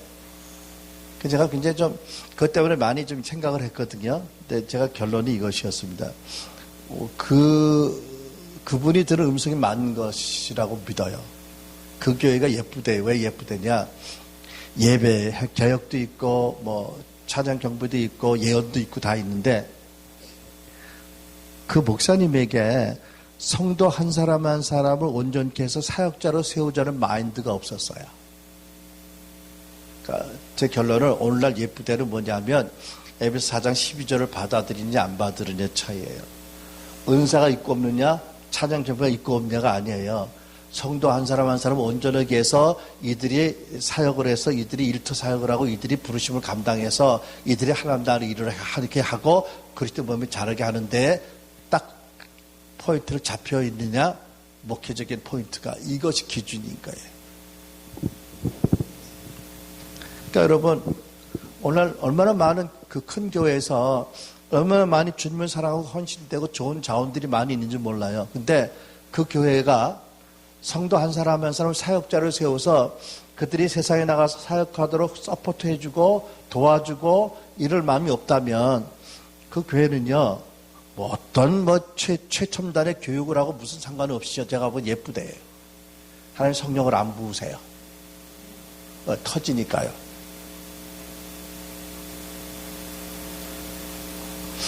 교회는요 근본적으로 그리스도의 몸이잖아요. 그죠? 하나님이 교회를 보실 때 뭘 가장 먼저 보실 것 같으세요? 큰 건물, 적은 건물, 뭐 많은 숫자 아니에요.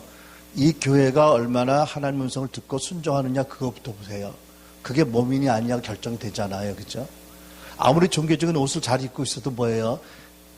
기록된 말씀과 성령의 음성을 안 듣고 안 움직이면 이거는 종교기관이잖아요. 교회가 아니잖아요. 그죠? 그러니까 여러분 하나님의 교회에서 가장 먼저 보는 게 무엇이라고요? 하나님 음성을 듣고 하나님 나라를 받아들이고 순종하느냐 안 하느냐 다 차이예요. 오늘 하나님께서는요 성도들을 온전케 해서 그들이 나의 일을 하게 하라고 말씀하세요. 교회는 그것을 받아들이고 성도들을 언제까지나 양이라고 끌어안고 있지 말고요 훈련시켜서 내보낼 준비를 해야 돼요. 우리가 통계원이 하는 것 두 가지 있잖아요. 하나는 파수꾼들을 모아서 함께 기도하는 것. 두 번째 추수일꾼들을 준비하는 것. 왜? 통일되면 성령 사역하는 사람을 보내겠다는 게 우리의 의도거든요. 성령 사역이 뭔지 아세요? 예수님이 성령 사역하셨어요. 그랬잖아요. 아까. 오직 성령이 임하시고 나에게 기름 부으셔서 이렇게 사역하셨다고요.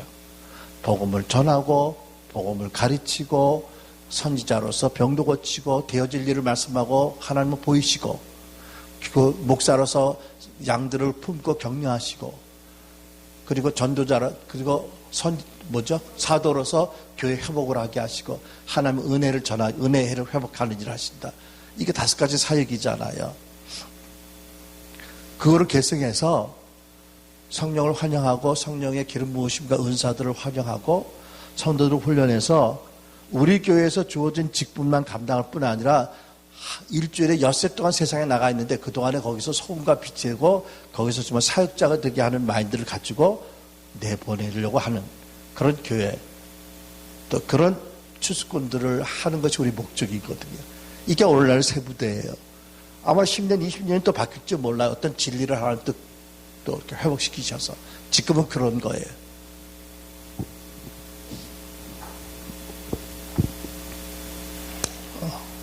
자, 두 번째, 오늘날의 선지자들의 사역입니다. 선지자들은 하나님의 음성을 듣지만 교제의 차원을 넘어서 전략적인 차원에 듣는 사람들이 선지자입니다. 선지자들은 어떤 개인뿐 아니라 교회 또는 개교회 또는 교단과 선교회나 사업체 또는 정부, 나라, 민족을 위한 하나님의 전략적인 음성을 듣고 전하는 사람들이에요. 자, 그러면 오늘날 신약시대의 선지자들의 역할이 무엇이고 어떤 기능을 가지고 어떤 유익을 주는가? 첫째, 교회로 하여금 하나님의 음성을 잘 듣도록 가르치고 돕는 것입니다. 선지자는 자기만 잘 듣는 게 아니고요. 자기가 잘 듣는 것처럼 모든 성도들이 잘 듣도록 가르치고 모델이 되어주고 도와줘야 되는 거예요.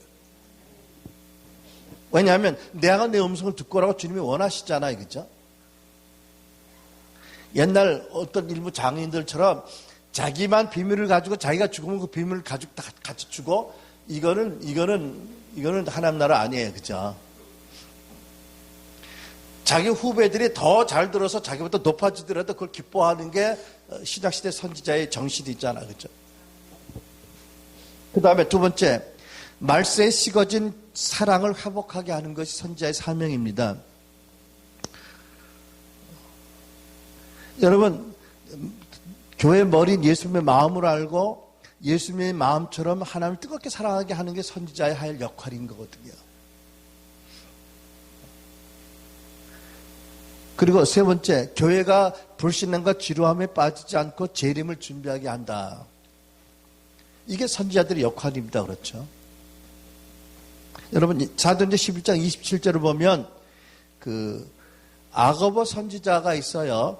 이분이 하나님의 감동을 받고 말씀을 받아서 흉년에 대한 예언을 합니다. 그리고 그 예언대로 기근이 닥쳤어요. 근데 왜 그런 일이 필요할까? 성경을 보면 사도행전 12장 그 다음 장에 보면 야고보 사도가 순교를 당하는 사건이 일어납니다. 충격이지요. 그런데 하나님께서는 야고보의 예언이 성취되게 하심으로 말미암아 야고보의 순교를 당한 성도들로 하여금 그래도 하나님은 인차하지 하신다. 지금 다스리신다. 봐라. 그 예언이 이루어져서 기근이 있었고 우리가 돕지 않았느냐? 하나님 지금 주무시는 게 아니다. 이 야고보의 순교도 하나님 뜻에 어긋나는 것이 아니다. 아픔이지만 그럼에도 불구하고 하나님 여전히 다스린다. 라는 것을 믿도록 하기 위한 예표적인 사건이었다라고 믿습니다. 그 다음에 네 번째, 선교와 영적 전쟁에 대해서 하나님의 전략과 비전을 알게 하시는 것. 여러분, 사도 바울이 계속 하나님의 성령 인도를 따라 선교를 해나가지 않았어요. 그죠? 방향도 바꾸고요. 꿈을 통해서도. 그 당시만 선교를 그렇게 하나요? 아니요. 지금도 마찬가지. 하나님의 선교와 하나님의 영적 전쟁은 그렇게 하나님의 성령의 인도를 따라 해야 되는 게 맞는 거지요. 제가 WLI 미국서 할 때 밥 베케츠라는 목사님을 초청해서 우리가 공부를 했는데 이분이 해멧이라는 곳에서 목회하던 분이거든요. 간단히 줄여 말하면 10% 미만의 크리스찬들이 살고 있는 가난한 지역, 외진 지역, 노인들만 있고 범죄가 많은 지역이었는데 하나님이 밥 베케츠를 하나하나 예언적으로 인도하셔서요. 그 지역의 영적 권세를 다 깨뜨리셨어요. 10년 동안. 그리고 10년 마지막 때 아주 결정적인 사건이 일어나고 순간에 크리스찬이 85% 부흥하는 거예요. 교도소가 비고요. 경찰이 할 일이 없어지고요. 지역 경제가 살아나고요. 엄청난 지역의 변화를 가져온 그래서 그 트랜스포메이션 비디오에 나오거든요. 근데 그분의 간증을 가만히 들어보면 성령께서 하나하나 이끌어 가신 거예요. 그래서 지역에는 강한 요새들을 깨뜨리셨어요. 화해함으로 말미암아 또는 예언적으로 예배하고 또는 성찬하고 말씀을 박는다든지 하나하나 인도하셔서 그 지역의 악한 정서와 권세를 깨뜨리고 마지막에 최종 악한 권세를 딱 깨뜨리는 순간에 부흥이 일어난 거거든요. 놀라운 영적 전쟁의 그 보고인 거예요.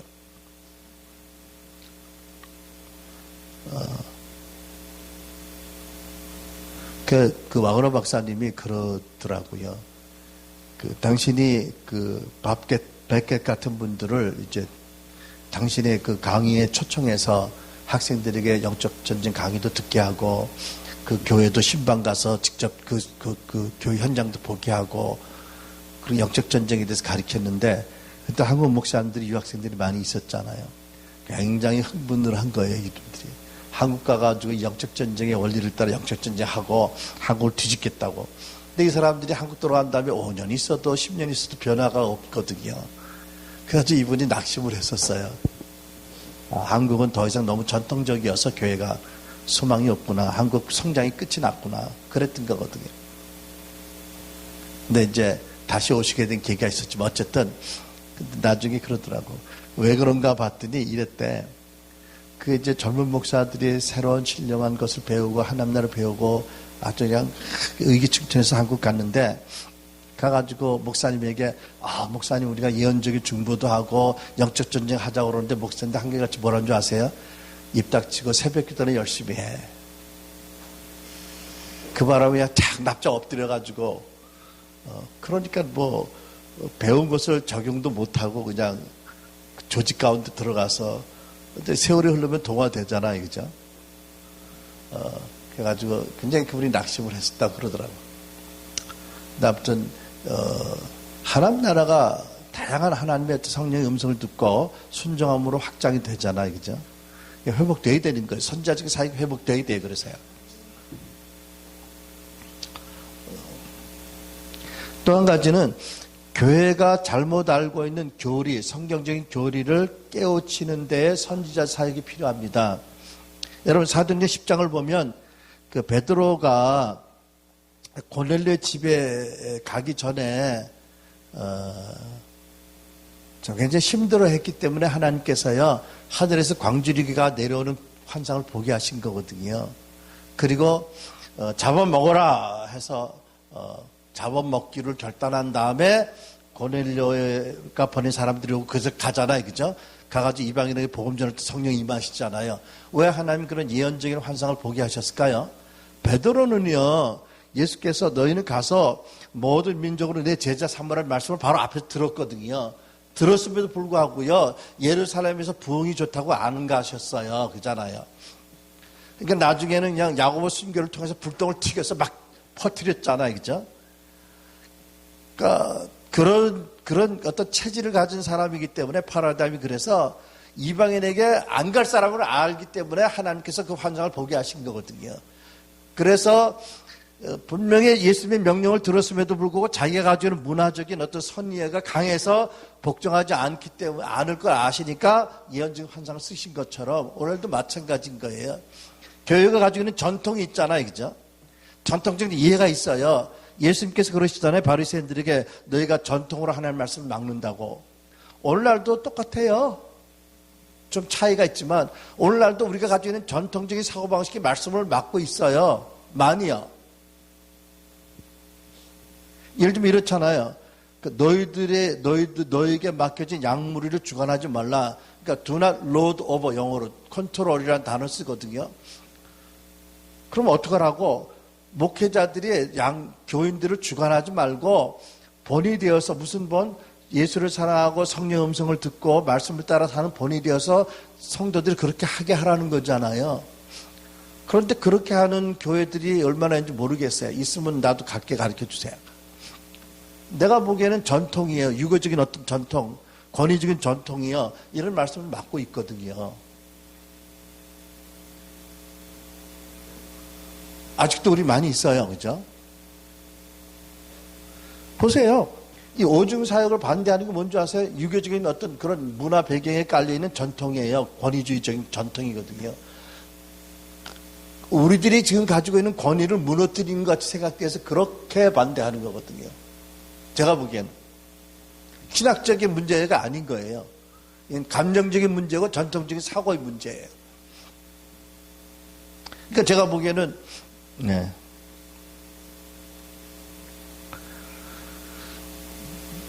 내가 알기에 이 오중사역 같은 것들도요, 사실은요, 선지자들이 먼저 음성을 듣고 그것을 사도와 교사들에게 제출해서 그들이 성경적으로 신학적으로 검증한 다음에 우리에게 가르쳐주기 시작한 거거든요. 그러니까 여기 보면 선지자와 교사와 사도들이 함께 일을 해서 성경적인 그 진리들이 다시 회복되는 일들이 일어나고 있는 거거든요.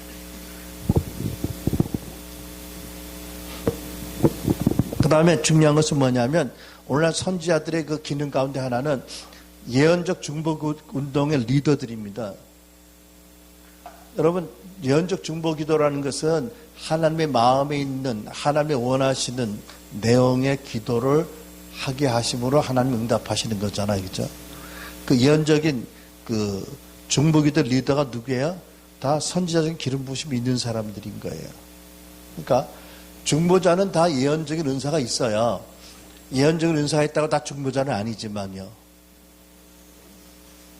근데 한국교회 같은 경우는 우리가 예언의 은사에 대해서도 잘 몰랐고 성령의 은사에 대해서 잘 몰랐기 때문에 오래전에 20년 전 30년 전에 예언의 은사를 받은 분들이 있었고 또 그분들이 성숙하지 못해서 많은 실수도 했겠지만 근데 그 당시에 지도자들이 목사님들이 다 그것을 싹을 잘라버렸잖아요. 그죠? 만약 그들을 잘 지도했으면 오늘날 좋은 선지자들이 한국에 나왔을 거예요. 많은 시행착오와 잘못을 했음에도 불구하고 모든 은사가 우리에게 주어진 은사가 하루아침에 성숙해지고 완전해지는 건 아니거든요.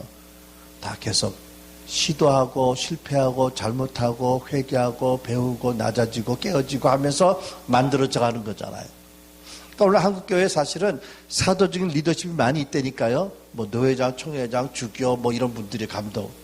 근데 그분들이 자기들의 직임을 안 받아들이는 것도 문제지만 그분들 옆에 하나님의 전략적 음성을 전해줄 선지자들이 없는 게 우리에게 또 문제예요. 그러니까 무선 통신이 끊어지니까 자기 지혜로 자기 능력대로 하다 보고 그러다 보니까 자기 나라가 세워지는 것 같이 보이는 거 아닌가요? 30년 다 잘라버린 거예요. 그죠? 그러니까 어떻게 보면 영어 표현으로 애 목욕물 버리다 애까지 한꺼번에 버린 경우죠.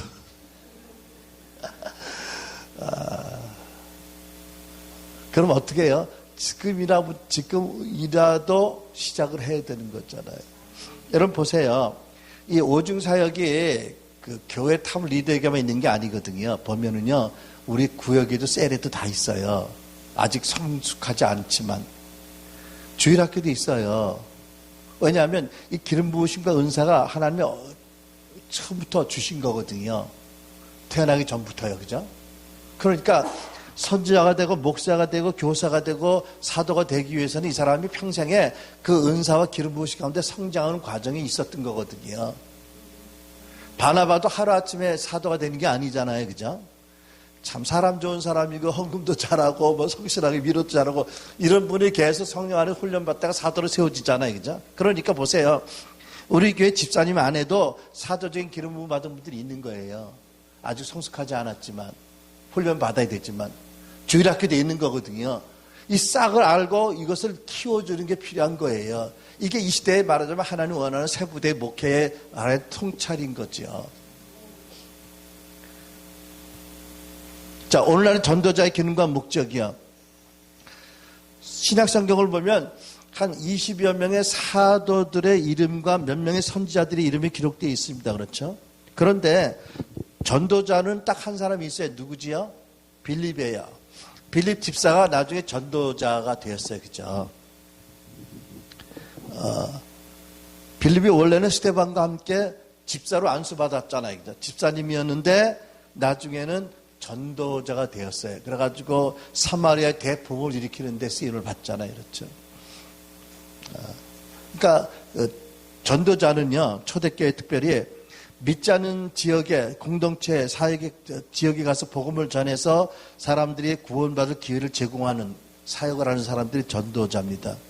그래서 교회 설립의 1차적인 단계를 맡은 사람들이죠. 그러니까 빌립이 복음을 전하고 부흥이 일어나고 사도들이 와서 안수하고 그 다음에 교회가 세워지잖아요. 그렇죠? 사마리아 보면. 여러분 사도 바울이 고린도서 1장 17절 보면 이런 말씀을 기록합니다. 고린도서 1장 17절 그리스도께서는 세례를 주라고 나를 보내신 것이 아니라 복음을 전하라고 보내셨습니다. 따라서 합니다. 복음을 전하되 말의 지혜로 하지 않게 하셨습니다. 그것은 그리스도의 십자가가 헛되이 되지 않게 하시려는 것입니다. 이 표준 세번역이거든요. 제가 한번 이 표준 세번역 읽다 깜짝 놀랐어요. 개역성경에 이렇게 정확하게는 얘기를 안 해요. 뭐라고 그랬죠? 복음을 전하는데 말로 지혜로 하지 말라고 하셨다는 거예요. 말로 지혜로 하면 그 복음 전도받는 사람들의 믿음이 십자가 위에 세워지지 않을 수 있다. 이런 말씀이 있잖아요. 하나님 능력 위에 세우지 않을 수 있다고요. 그러니까 많은 생각이 가능해요. 오늘날 많은 종류의 전도가 있잖아요. 그죠? 근데 그것이 사회가 변화되고 문화가 바뀌고 사람들이 바뀌어서 필요하다고는 나는 인정을 하겠는데 그렇다고 해서 이 말씀을 부정을 못 하겠는 거예요. 어떻게 하면 좋아요? 여러분. 성경은 복음을 전하되 사람의 지혜로 하지 말라고 하셨다고 하거든요. 그러면 하나님의 지혜로 하면 되겠죠. 그죠? 근데 어떻게 사람의 지혜고 어떻게 하나님의 지혜인지는 또 분별해야 될 필요가 있어요. 그죠? 또 고린도서에 보면 2장에 보면 사도 바울이 아주 단단히 결심한 내용이 나와 있습니다. 한번 보실까요? 2장에 1절 형제들아 내가 너에게 나아가 하나님의 증거를 전할 때 복음을 전할 때 말과 지혜의 아름다운 것을 아니하였나니 4절 내 말과 내 전도함이 지혜에 권하는 말로 하지 아니하고 다만 성령의 나타남과 능력으로 하여 너희 믿음이 사람의 지혜에 있지 아니하고 다만 하나님의 능력이 있게 하려 하노라. 이 말씀 보세요. 그러니까 1장 17절이나 2장 1절, 4절, 5절 말씀을 보면 하나님의 뜻은요. 복음을 전할 때요. 오직 성령의 능력으로 하러 하신 거예요. 이거를 우리가 회복해야 되는 거예요. 이게 오늘날 복음 전도의 키라고 생각을 해요. 여러분 보세요. 오늘날은요. 과거 같지 않아서 참 가구 전도도 힘들어요. 그죠? 아파트 문 열어줘야 가지요. 애들이 놀이터에 나와 놀아야 뭘 전도를 하지. 애들 전도를 해도요. 애들이 놀아도 다 약속하고 맞아. 그 시간 놀다가 또 가잖아. 또 왜 태권도 가야 되고 미술학원 가야 되니까요.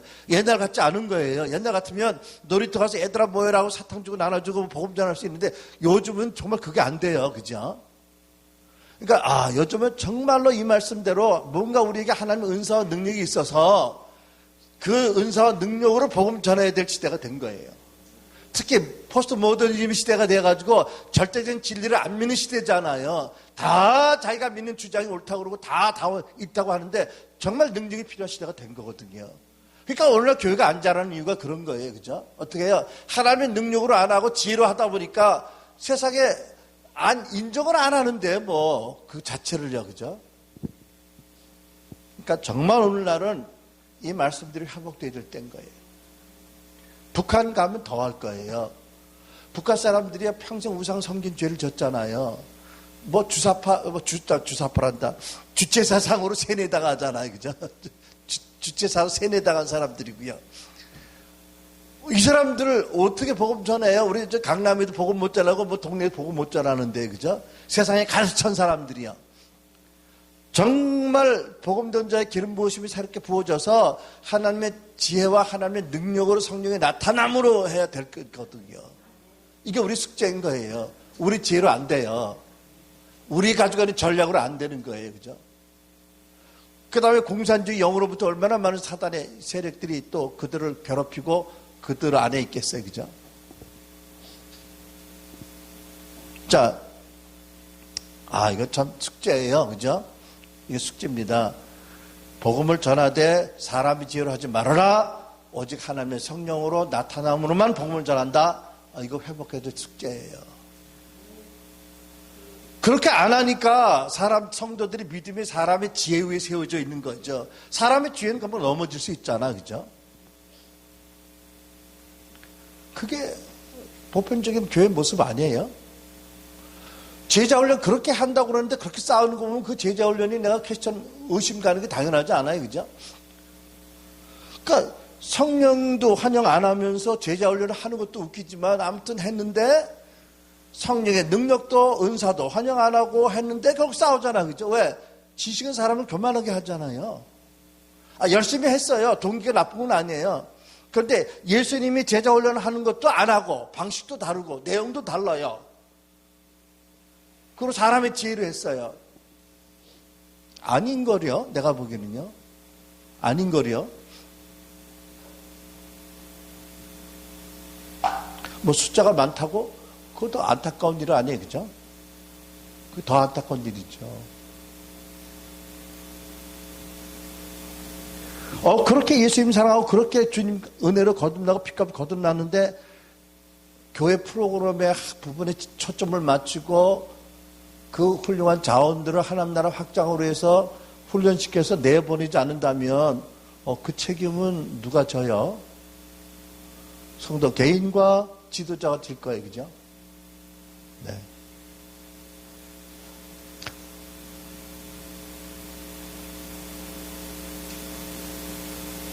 자, 오늘날 목사의 사역과 기능과 목적입니다. 흥미로운 것은 20명의 사도들 이름이 있고 성경에 전도자는 한 사람 빌립의 이름이 있고 선지자는 여러 사람이 있어요. 아가보도 있고 그죠? 그 신약 성경에. 그런데 목사라는 직임과 함께 나온 이름은 한 사람도 없어요. 그리고 목사는 항상 복수로 쓰여졌어요.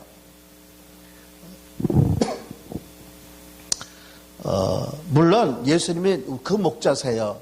그리고 어떤 목사가 되어야 되나 우리 예수님을 보면 그 목사를 보면 되잖아요.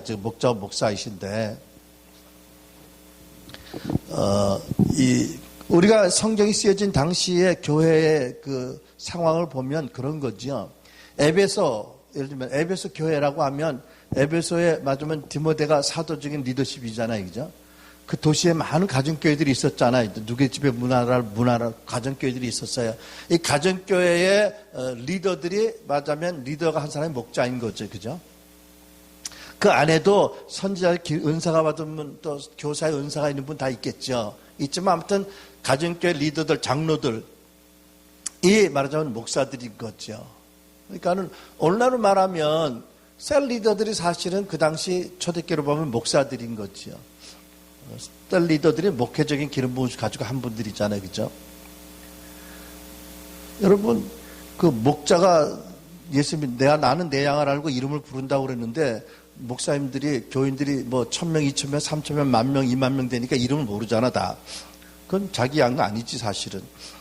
양에 섞여 있는 거지. 그러니까 여러분 보세요.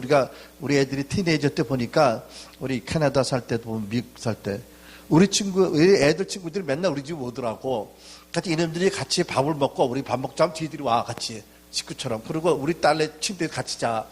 근데 걔가 내 딸은 아니잖아. 우리 딸 친구지요. 아닌가? 그러니까 양은 목자는 양의 이름도 알고 양은 목자를 따라하는데 3만 명, 3만 명 모이니까 이름 알 수도 없고 참 이름 기억하는 분이 있다고 그러지만 비상한데 아무튼 진정한 목자와 양은 아니잖아요. 그죠?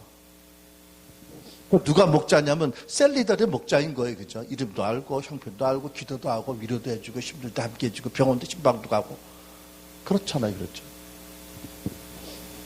오늘날은 이제 그렇게 변화가 됐지만 어쨌든 목사는 그래서 복수로 늘 쓰여지고 그 특별한 이름에 특정된 사람이 없는데 오늘 목사는 결국은 그 성도들을 보호하고 또 좋은 꼴을 먹도록 지켜주고 인도하고 격려하고 품어주고 위로하고 세워주는 이런 일을 하는 것이 목자의 직무인 거지요.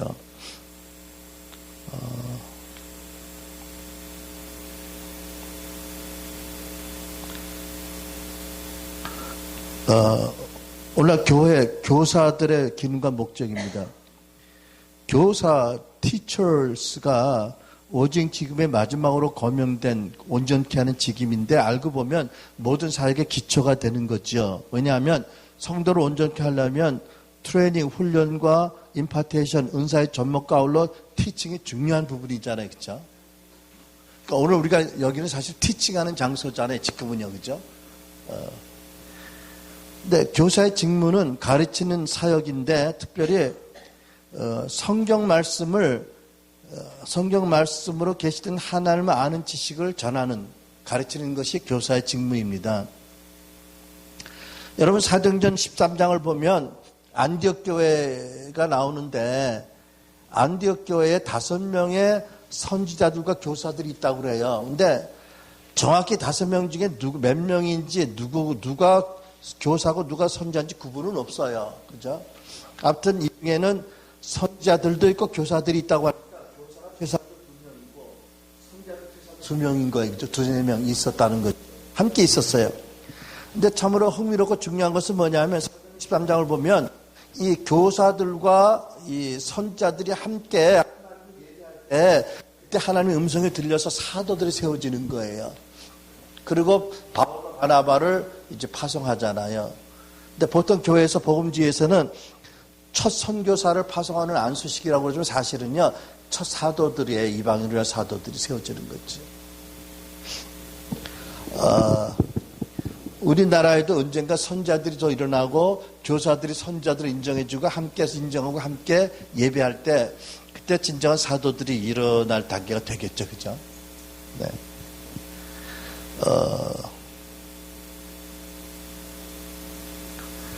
교사는 그 성경에 계시된 하나님이 누구신지, 하나님의 존재와 성품과 하신 일과 또 하시는 일에 대해서, 또 교회와 성도에 대해서 그 진리를 가리키고, 뿐만 아니라 말씀의 진리를 사랑하는 마음을 갖게 하고, 또 성도 각자가 말씀을 통해서 하나님의 음성을 듣게 하는데 좋은 교사로서 가르침과 본이 되어야 된다는 거죠.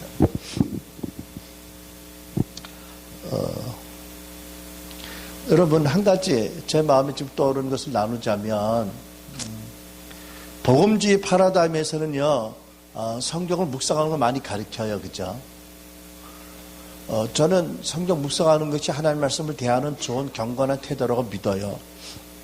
그 가치를 부인하지 않는데, 그럼에도 불구하고 제가 보기에 그것은 구약적인 성경을 대하는 기본 태도예요. 그럼 신약 성도의 우리에게는 묵상이 필요 없다? 그건 아닌데요. 한 단계 더 나아가야 된다고 생각해요. 보세요. 구약시대는 아직 성령이 모든 성도들에게, 이스라엘에게 안 임하셨어요. 그죠? 오늘날에는 우리 신약시대 성도에게는 성령이 임하셨잖아요. 그죠? 그러면 성령 안에서 말씀을 묵상할 뿐만 아니라 말씀을 통해서 레마를 들을 줄 알아야 되는 게 신약 성도들의 특권이고 부르심이라고 믿어요. 이렇게 설명하는 게 맞죠. 묵상이라고 하는 것을, 예를 들면 내가 말씀을 읽고 말씀을 역사적으로, 문맥적으로, 문법적으로 잘 해석을 해서 그 말씀이 나를 무엇을 그 시대 사람에게 가르쳤고, 또 그 말씀이 나에게 무엇을 가르치는지를 배우고, 또 말씀을 통해서 가르치는 것과 적용할 원리를 뽑아서 그 원리 가운데 내가 적용할 실천을 찾아서 하는 것이 묵상이라고 한다면 좋은 거거든요. 그런데 더 나가서 성령께서 기록된 로고스를 통해서 우리에게 주는 레마를 들을 줄 알아야 된다는 거지요. 그게 제가 보기에는 신약 성도의 특권이고 나아갈 다음 단계예요. 언제까지나 묵상하고 있다면 결국은 성령에 대해서 아직 완전히 열리지 않은 복음주의의 파라다임이에요. 그럼 어떻게 생각하세요? 우리는 계속 배우기 원하는데 성경을 읽으면서 성경 안에 들어가서 거룩한 상상을 통해서, 하나님의 환상을 통해서 그 안에서 예수님께 여쭤볼 수도 있고, 그것을 직접 경험할 수도 있고, 느낄 수도 있고, 음성을 들을 수 있어야 된다고 생각을 해요. 왜? 내가 내 음성을 들으라고 하셨잖아요. 교회 있는 자는 성령이 교회가 하신 음성을 들으라고 하셨잖아요. 그죠? 묵상이라는 단어가 신약에 안 나오더라고요. 구약에만 3번 나오더라고요. 내가 조사한 바에 의하면. 근데요, 우리나라의 복음주의 리더들이 성령께 대해서 온전히 열려지지 않아서 구약적인 파라다임을 계속 가지고 있어요. 그래서 제가 말씀드리잖아요. 파라다임이 바뀌어야 된다고요. 은사도 안 믿고요. 그죠? 하나의 음성 듣는 것도 안 가르치잖아. 왜? 위험하다고요. 자기들은 들으면서. 그분들은 들으세요. 사실은요. 근데 성도들 안 가르치잖아요. 제가 보기에 올바른 교사적인 태도는 아니에요. 실수할 수 있다? 그래도 하나님께 맡기고 가르치고 듣게 해야 되잖아요. 그죠? 실수를 통해서 들어야 되잖아요. 제가 믿긴 그래요. 우리나라 목사님들 다 훌륭해서요. 다 들으세요.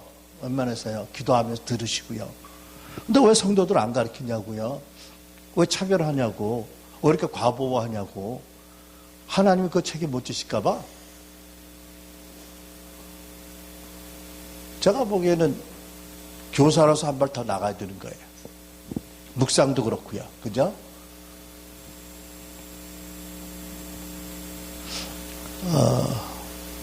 여러분, 이 에베소 4장에 온전케 한다는 말씀의 뜻은 원래는 위골된 뼈를 제자리에 막 끼운다는 뜻이거든요.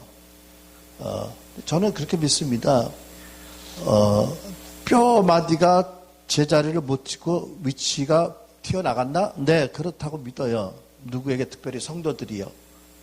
주님과의 관계에 있어서 주님이 머리고 우리가 몸인데, 맞아, 뼈로 말하면 뭐라 그러지?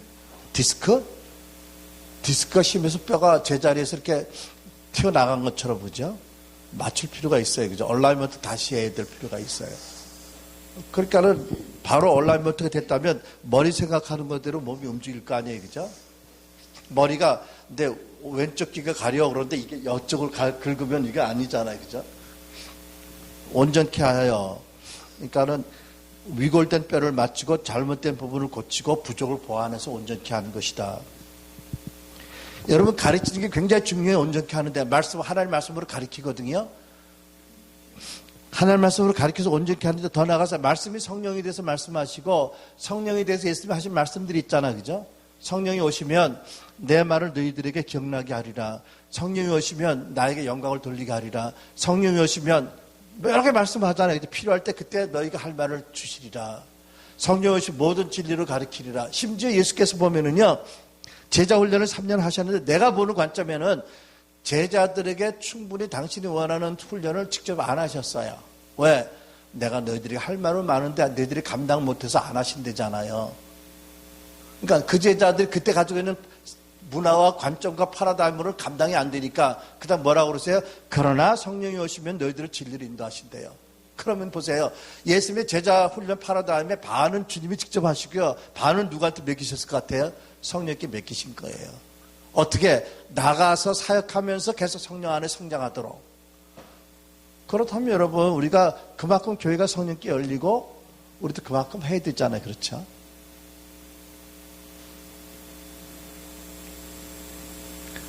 그러니까 기본적으로 필요한 복음에 대한 이해, 하나님 누구신지, 정체성, 교회에 대한 이해, 특별히 주님과의 끈끈한 사랑의 애, 형제애 이렇게 뭉쳐놓고, 그리고 그들 가운데 여전히 은혜가 아니면 아무것도 못한다는 것을 주님을 배신하는 사건을 통해서 여전히 보이시고, 그래서 자기의 노력과 자기의 지식이 아니라 성령으로 하도록 문을 열어놓고 깨트리시고 성령이 임하시고, 그 다음에 성령께서 사역하시면서 계속 저들을 가르치시잖아요. 그죠? 예수님의 제자로서.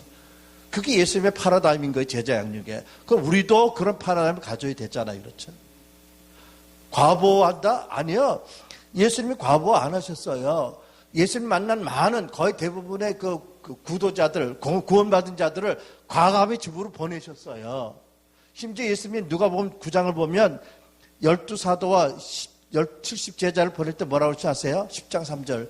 내가 너희들을 보내는 것이 마치 양을 이리 가운데 보낸 것 같대요. 아, 그러면 안 보내셨는데 그래도 보내시잖아요. 그렇죠? 근데 양이 그냥 양이 아닌 거예요. 예수님의 말씀에 순종하니까 성령이 함께 하셔서 엄청난 일을 한 양이거든요. 그러니까 돌아와가지고 승리를 보고 하잖아요. 그죠?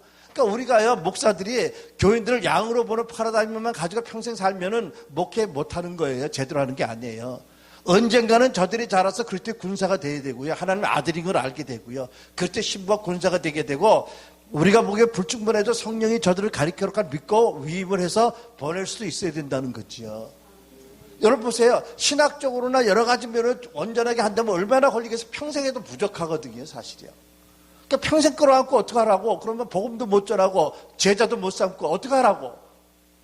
그러니까 하나님 나라 확장도 효과적이 아니고요. 제가 보기에는 온전케 하는 데에서 생각이 바뀌어져야 되는 거예요. 그 다음에 온전케 하는 것 뜻 가운데 하나는 뭐냐면 얼라이먼트라는 단어를 쓰는데, 그러니까 영적 지도자와의 바른 관계에 서 있는 거지요. 그게 온전케 하는 것 중에 하나거든요. 말씀으로 온전케 하고 성령의 은사와 하나님의 사랑 가운데 온전케 하지만 지도자와 바른 관계에 있어야 되는 거예요. 제가 전에 누구한테 들었는데 그분이 앞서 나가는 분인 것 같아요. 교회를 하다가 이제 가정교회를 흩었어.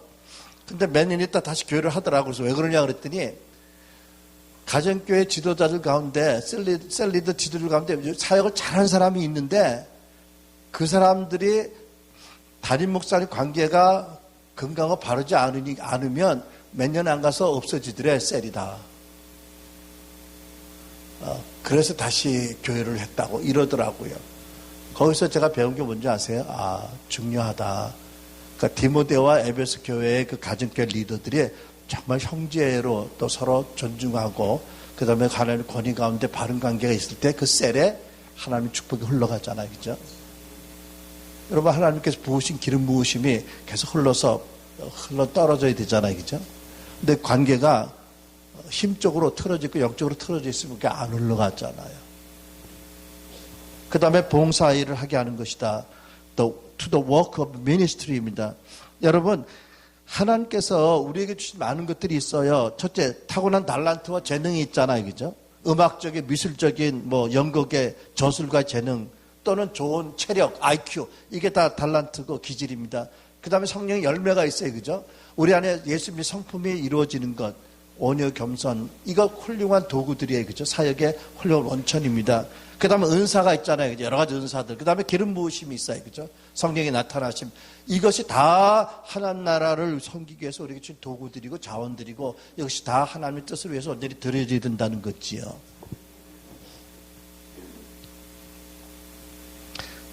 그렇게 해서 저들이 나가서 일터에서 사역자로 사역하는 것이 이 시대 하나님의 부르심인 거예요. 보세요. 오늘 뭐가 부족해요? 공부들 할 만큼 다 했지. 예수님은 은혜 받았지. 사랑하지. 말씀도 있지. 서점에 가면 책은 산더미같이 쌓여있지. 하려고만 한다면 자기를 온전케 하고 왜 못해요? 할 수 있잖아요. 그죠? 그분들이 그냥 교회의 프로그램에 그 모든 시간과 에너지를 다 드리고 거기에서만 있는 걸 원치 않으세요. 그것도 하셔야 되지만 하나님 나라는요, 교회가 아니거든요. 하나님의 음성을 듣고 성령의 다스림을 따라서 교회도 사랑하고 충성하지만 거기에서 머물지 않고 일터에서도 바로 내가 교회로서 역할을 해야 되는 거잖아요. 개개인이. 그게 사역하는 거죠. 봉사일을 하는 것. 그래서 또 그리스도 몸을 자라게 하는 것. 하나님 나라를 확장하는 거지요. 결국 보이지 않는 교회 몸이 크게 확장되는 거잖아요. 그죠? 일터교회가 세워지는 것이죠.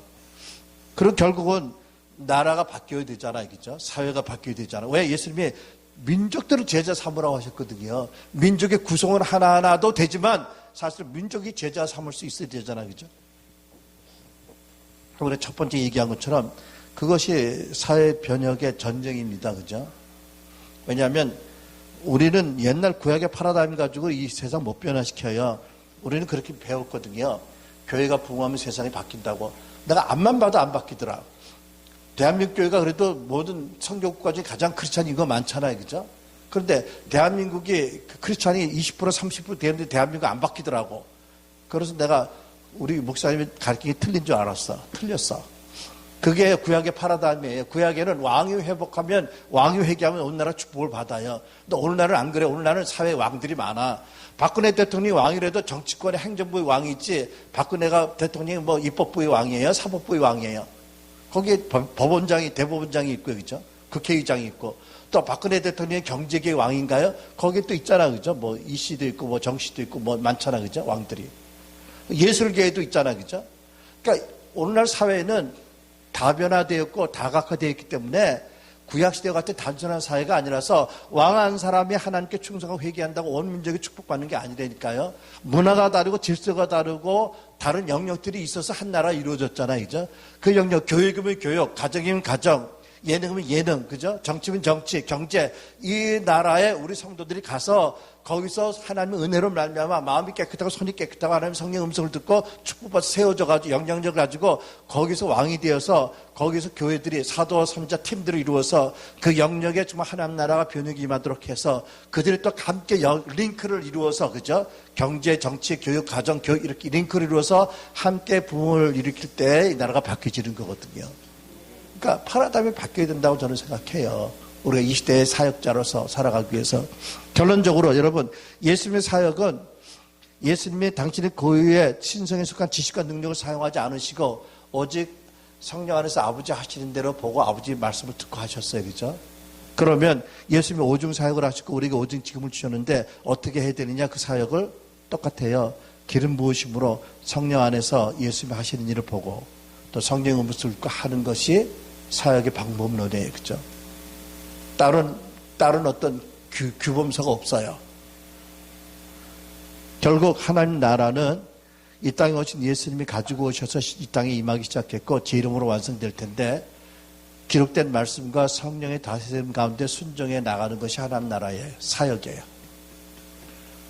하나님 나라 사역자는 가정의 축복을 받을 것이고 교회에 충성하고 그 교회가 발전하겠지만 거기에 머무르지 않고 하나님 인도하심을 따라 자기 일터든지 어디든지 가서 거기서 교회적인 사명을 감당하는 그런 사역자들로 하나님 나라가 확장될 거예요.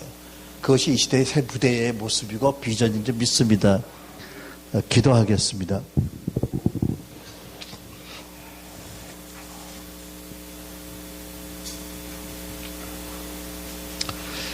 하나님, 우리 주 예수님께서 이 땅에 오신 목적이 마귀의 일들을 멸하고 하나님 나라를 세우기 위함인 것을 믿습니다.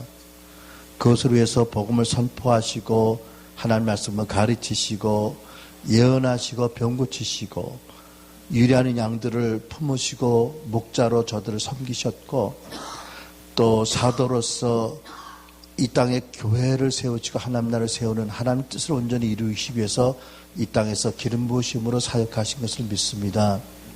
승천하시면서 교회에 성령을 보내시고 교회 또한 직임을 보내셔서 직임 은사를 주셔서 혹은 사도로 혹은 선지자로 혹은 목사로 혹은 교사로 혹은 복음 전도자로 부르셨고 그 기름 부으심은 우리 주일학교 어린이부터 있는 것으로 압니다.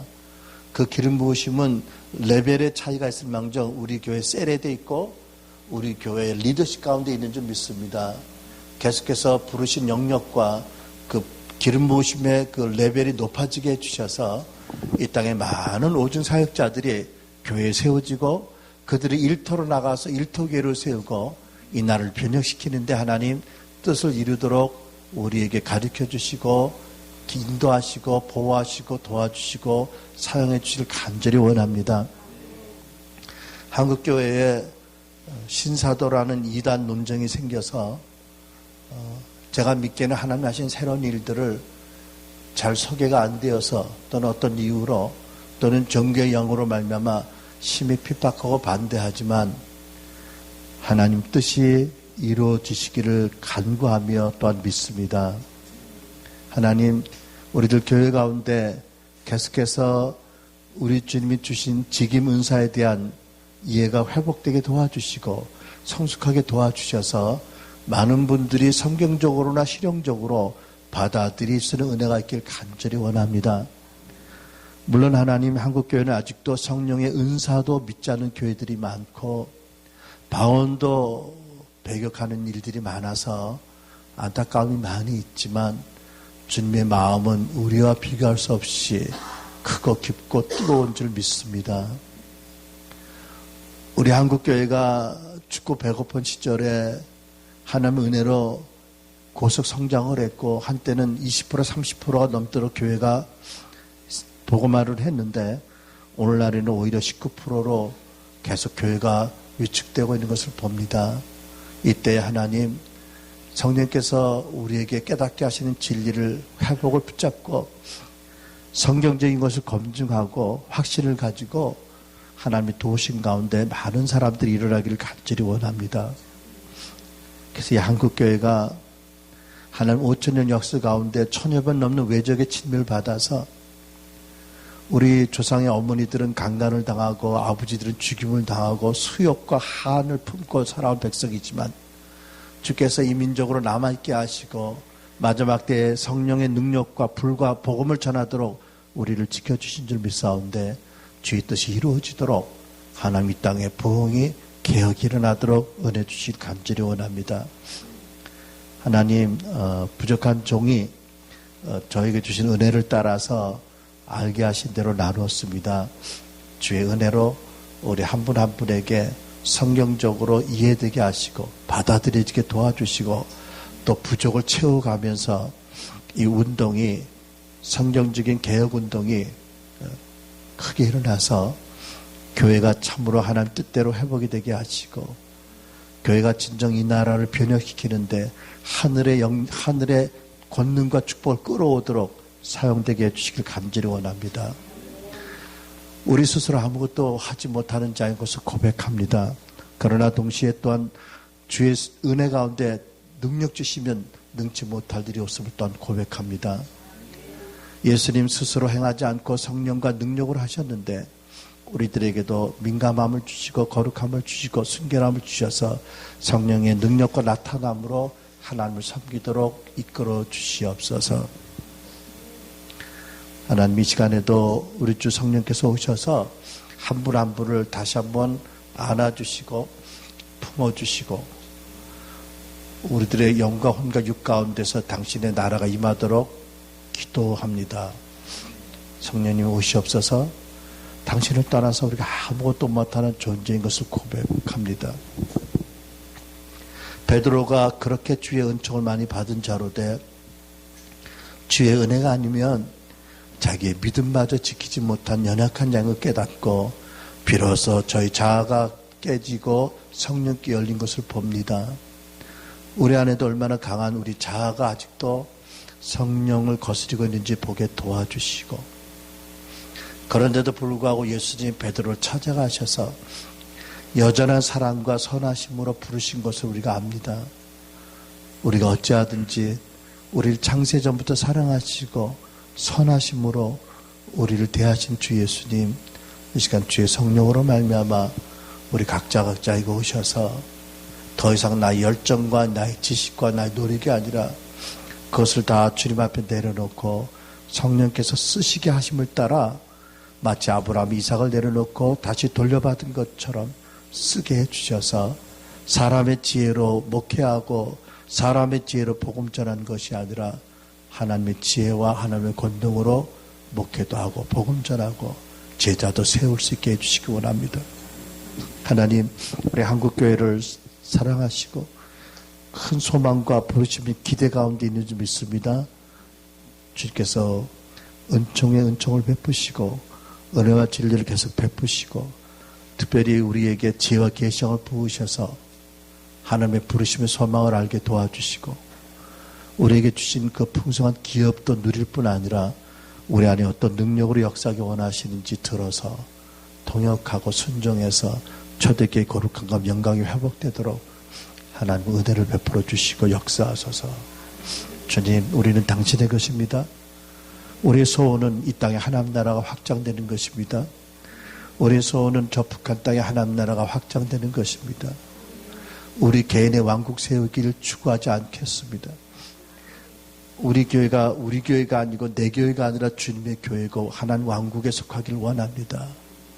주의 뜻이 이루어지도록 친절하심과 인내하심과 온유하심으로 우리를 가리키시고 시편 기자의 고백처럼 주의 온유하심이 나를 크게 하셨나이다 고백하며 모든 영광을 하나님께 돌리도록 역사해 주시옵소서. 간구할 때 우리 구주 예수님 이름 받들어 감사하며 기도합니다. 여러분 조용히 각자 기도하시기 바랍니다.